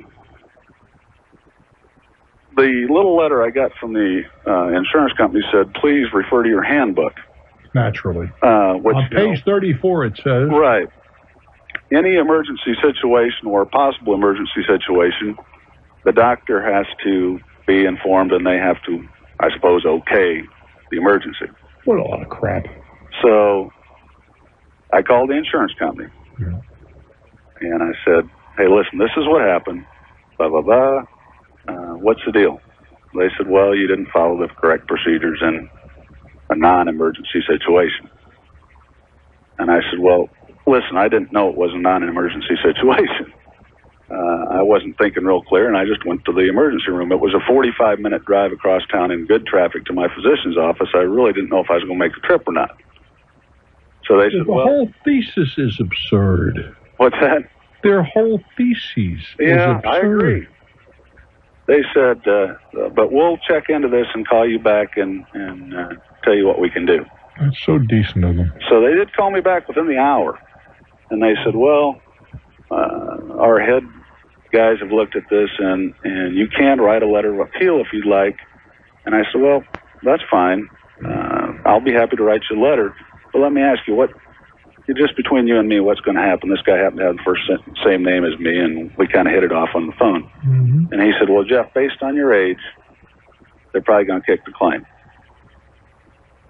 I'm 35 years old. They're going to take it or reject it? They're probably going to kick it and reject it. Yeah, okay. 35-year-olds don't have heart attacks, right? Evidently not any of them don't. I'd like to explain that poor fellow that ran the New York Marathon, crossed the finish line in his 20s and died on Sunday. Right. So, Bruce, I listened to you. I need your help. I don't know if I can help you. I just filled out about a month ago an appeals letter to my insurance company, which this week was rejected. But it says I swear to God, page 34 of the book tells you how to reappeal, which I'm going to do. Mm-hmm. And I think I know what I'm going to say in this reappeal, what I'm going to use for support data. But as God is my witness, if they don't pay, I'm going to sue. It's $9,700. Yeah. And if they don't pay... Well, mine's $8,500, but I mean... Right. I'm going to sue them. The dollar amount's irrelevant as far as... No, it's not irrelevant to me. It's very much to the point. I paid $10,000 out because I wasn't let the providers sit there and hang. I wrote a check. Right. And I expect the insurance company to reimburse me. It's simple as that. Right. They're telling me the services that were rendered were not medically necessary. Right. I recall laying in that bed feeling they better have these services. You know, it's just another program. And my surgeon wrote a very lengthy letter with justification. I can have the internist write another and so on. But the thesis, well, the first thing I want to know is what are the medical credentials of the people deciding that these services weren't necessary? And in your situation, how are you supposed to determine when you get chest pains whether or not you're having a coronary or gas pains? Right. And suppose you guess wrong, what are they going to do for you then? Well, I wondered if it'd been better if I'd have come in an ambulance rather than in my car. Probably. Probably. You know, maybe next time. Yeah. Can I take these people if they turn down my appeal to small claims court? And as I understand it, I'm willing to be. And I know there's some kind of an appellate process. It depends upon the state, I suspect. But we have an insurance policy. In my understanding, is a contract. Mm-hmm. And if two parties to a contract have a dispute, there are courts of proper jurisdiction where these disputes can be settled. Okay. Would it help to have my attorney write an appeals letter? Well, I did not in my case. Okay. I'll get the attorney in, and I've already discussed it with him when I feel the time is appropriate. I don't think it's appropriate just yet. Okay. But I accompanied my appeals letter with a long letter of my physician saying, hey, and I would try to get the same thing for you. But your position, to me, looks pretty simple. Look, I had chest pains, and I was damned if I was going to sit around the telephone waiting to find out if some disembodied voice on a telephone line decided whether or not I should be treated right away. Yeah. I could be dead by that time. Well, I didn't know that was a prerequisite to checking yourself into the hospital anyway at that time. Even if it is. Yeah. Even if it was. Would you pay attention? Probably not. Not me. I wish you well, guys. Thanks, Bruce. I realize the insurance companies have to keep an eye on claims. But here you're double up in pain. Well, let me see. What does the manual say about this? Oh, it says call this toll number out of town and get a second opinion. And also, oh, come on. If somebody in the insurance business wants to argue this, I would be delighted to take you. I don't think you will, but you're very welcome to call me at 703-413-8381.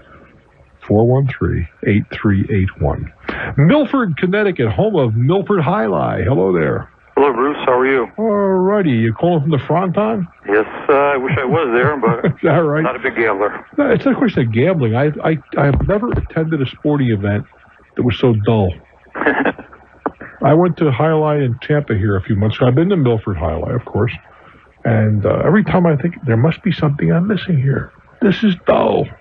Well, if you play your phone number, you might win. Without regard to winning or losing. I could do that with a bookmaker. It's dull. What do I want to watch it for? Anyway, what's on your mind? I have a question tonight about abandoned property.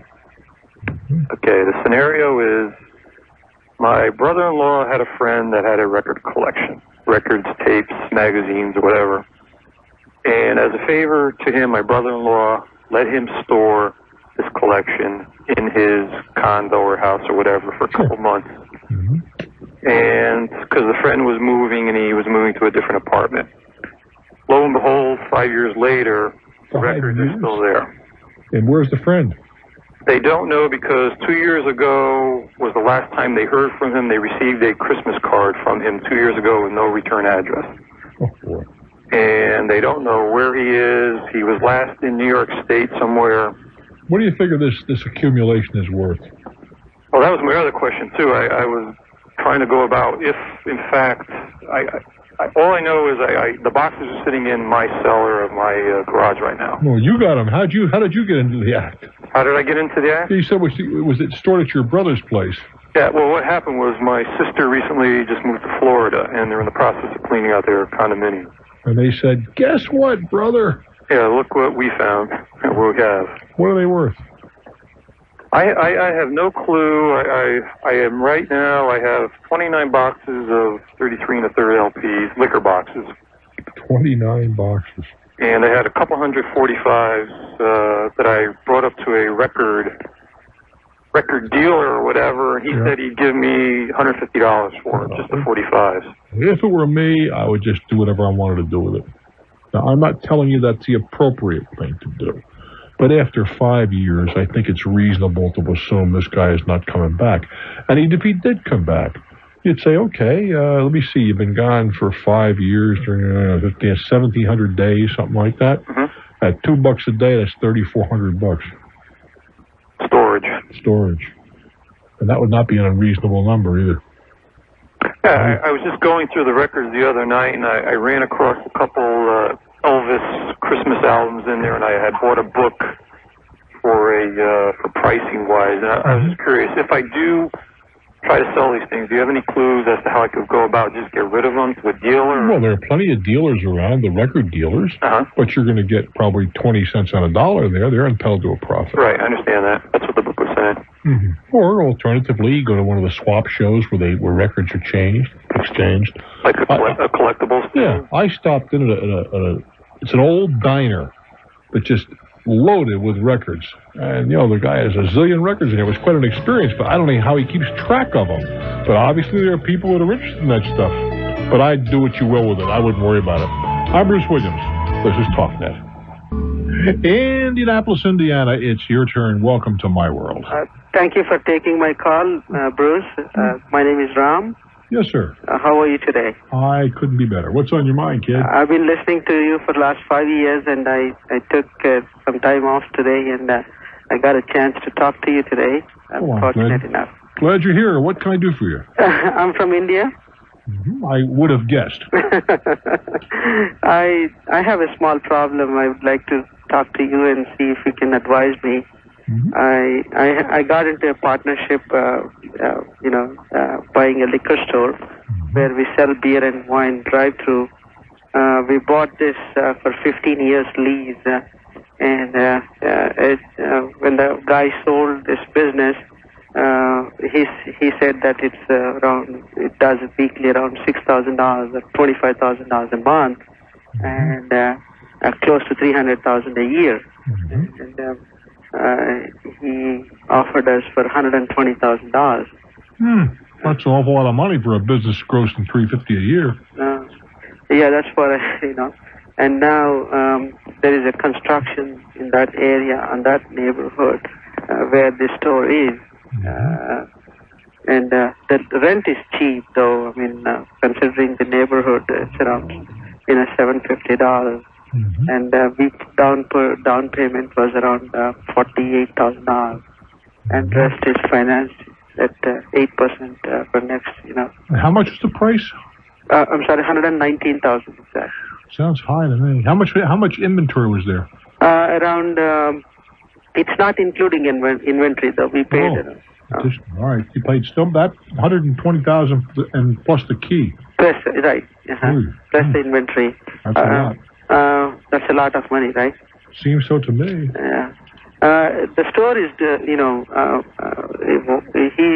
he showed us the records and everything, previous records saying that he has done, close to $25,000 a month. Mm-hmm. And he was showing prior year to that when we took over. Now the construction is there on that road, so... Yeah, so where are we going with this?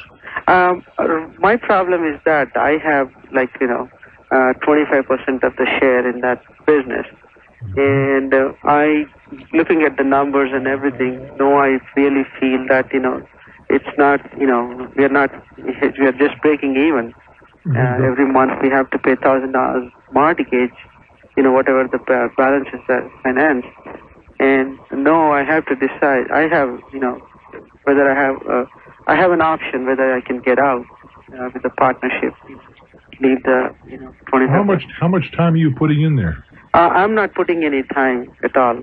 You're just an investor. I'm investing maybe 10 hours a week. I just go and take care of the thing. few things there. Well, what is it you're asking me? Is it a wise investment or not? I don't think it was a good investment at all. No. Okay. So I have an option to get out right now. Well, how do you get out? I can, give my share to another partner. Give it or sell it? Just give it to him. He'll pay my whatever the down payment I had. Oh, he'll give you your money back. Right, he'll give me my money back. Oh, I'd get out in a heartbeat if it were me. Okay. I think that you guys way overpaid for what you got. Oh, okay. All right. How much did you put in?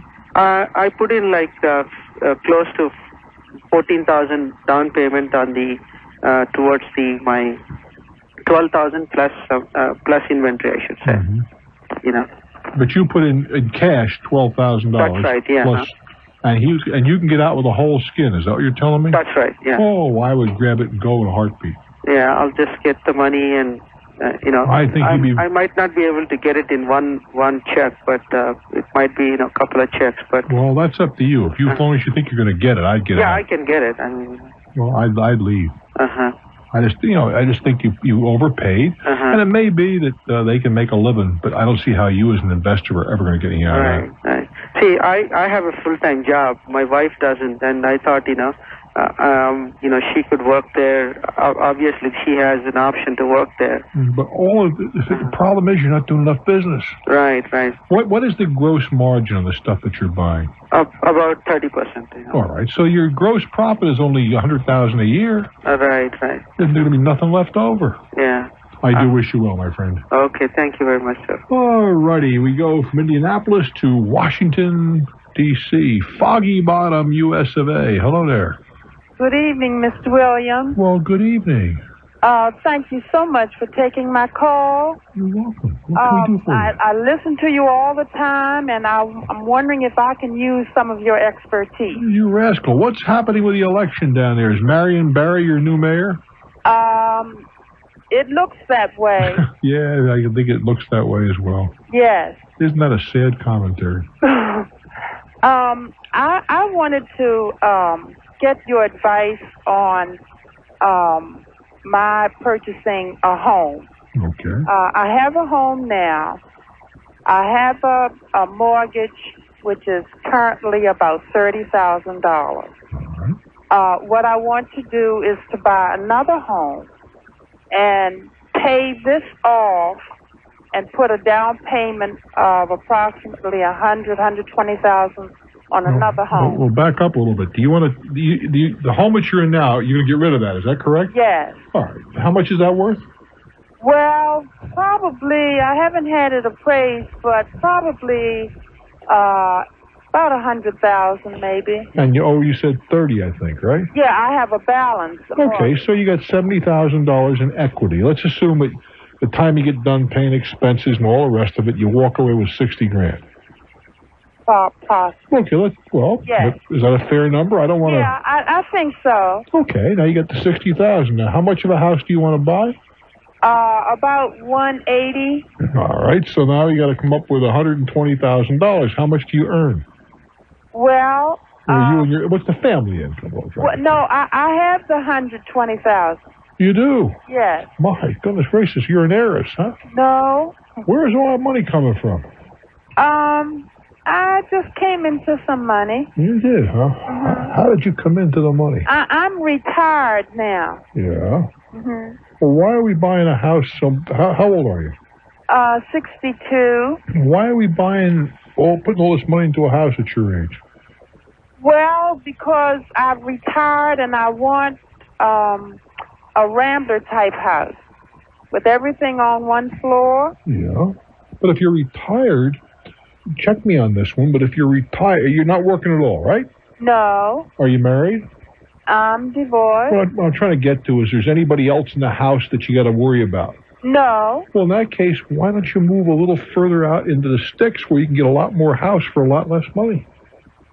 Like where? Well, I can't tell you where to go.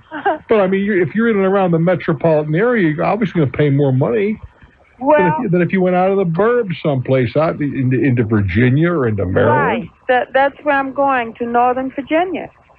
Well, what part of Northern Virginia? Well, I don't know. I'm looking at some houses out there. Where? Give me a couple of towns.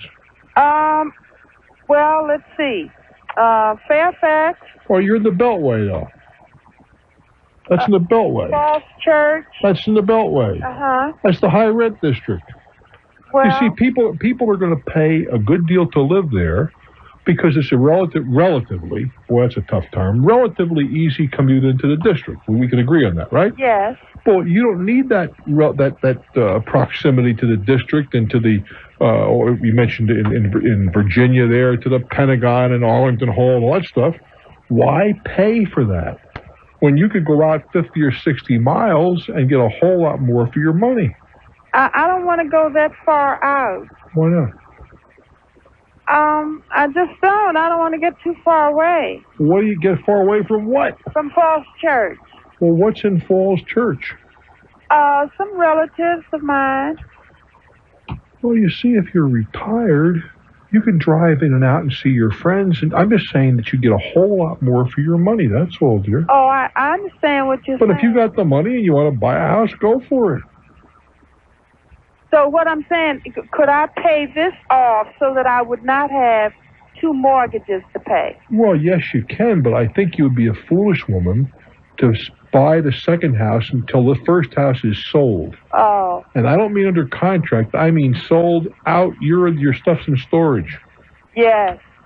Because so many times people, yep, I got a deal and so forth, and something happens, and the first thing you know, you own two houses. Mm-hmm. And that's a mistake. So I'd sell this one, and I mean sold after the closing, then you go ahead and buy the next one. Oh. So I would lose money if I paid it off now? Well, I don't see a reason to pay it off now. You can if you wish. But there's no advantage or disadvantage. What is the mortgage? What is the interest rate of your current mortgage?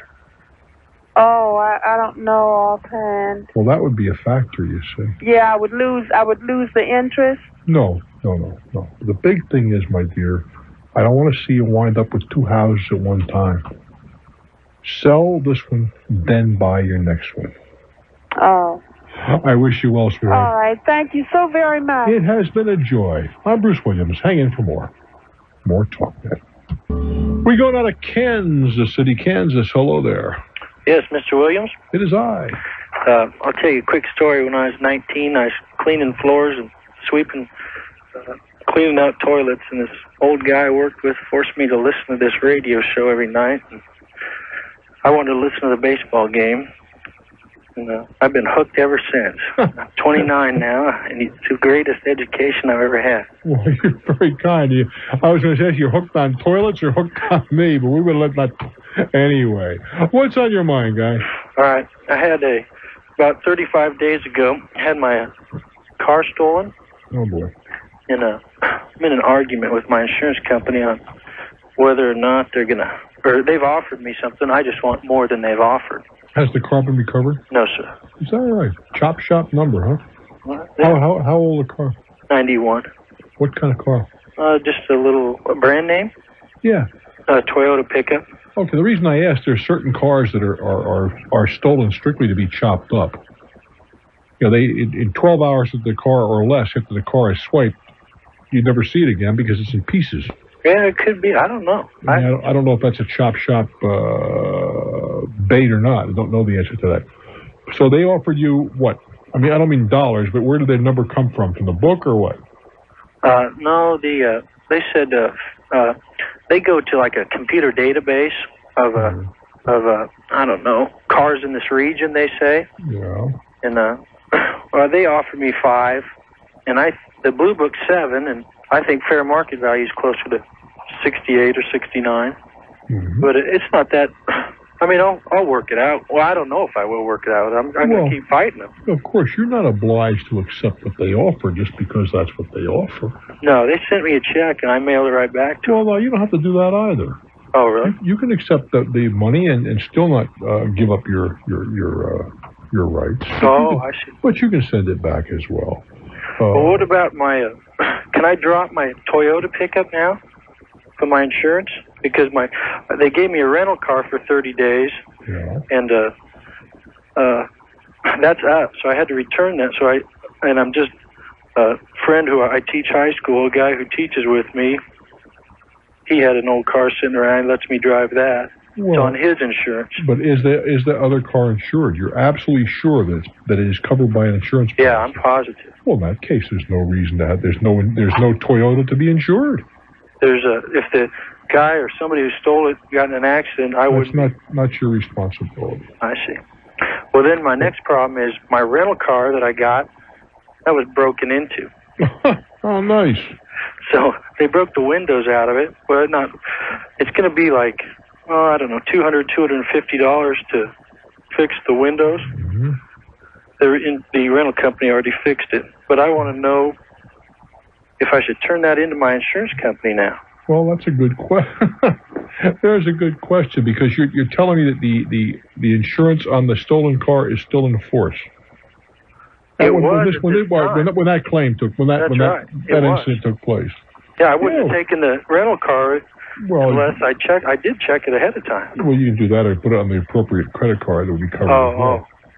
Okay, but that's okay. No, I would turn it over to them, of course. Let them handle it. Absolutely. They won't. Absolutely. You don't think they'll drop me? They might.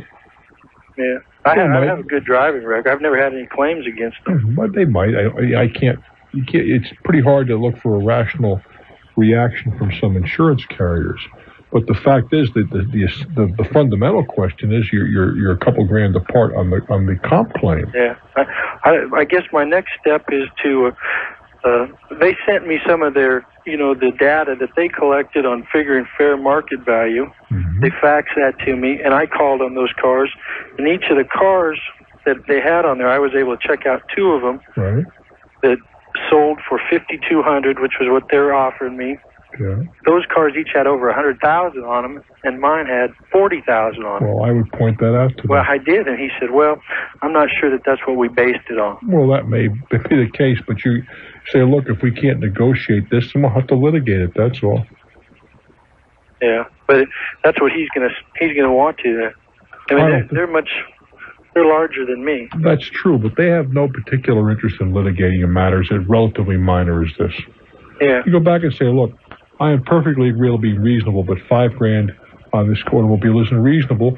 And you go back with your ammunition. You say, "These cars had over 100,000. Mine only has 40. Clearly, it's worth a good deal more. Here's the copy of the West Overshoe Blabbler, and there's 4 of these cars advertised.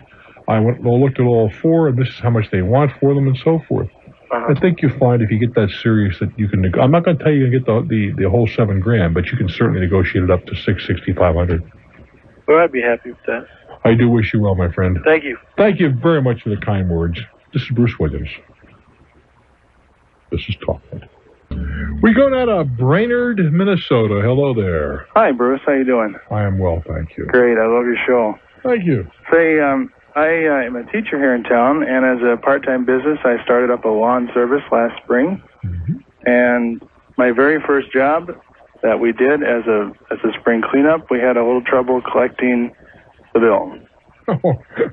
You're 100% right. The first one, huh? Exactly. Why was there a problem? They just don't want to pay, or they don't have the ability to pay, or they're unhappy with the job? What? Well, I sent her numerous bills, and it turned out that 90 days later, she claimed that it wasn't done up to her standards. But she didn't tell you that at the beginning. Right. And she didn't give us any idea that if she was unhappy, she didn't give us any idea or any clue to that. Yeah, it sounds like baloney to me. Well, as the year went on, I found out that it isn't the first time that she's done this to some lawn service people around here in previous years. But anyway, we went to conciliation court with it. The job was a $200 leaf cleanup job. And the problem was she lives she has a rental unit, which is where we did the leaf cleanup.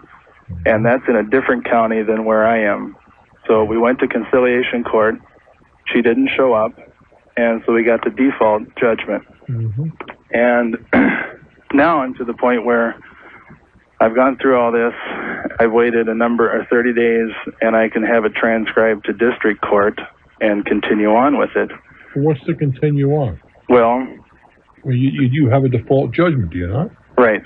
Well, then why not just go out and try to collect it, or give it to a collection agency? Well, it has in our state. I don't know where other states, but it has to be transcribed, and then it has to have this writ of execution, and then this is given to the sheriff, and then he can go collect. But you need to know, first of all, where their bank is, and that I don't know.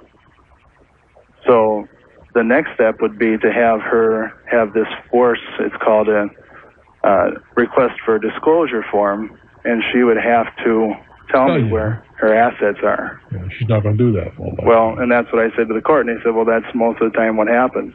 I said, well, then what happens? Well, then you have this, you've got to have a court date in front of a judge, ordered to show cause, and if she doesn't show, she's in contempt of court at that point. So my question is,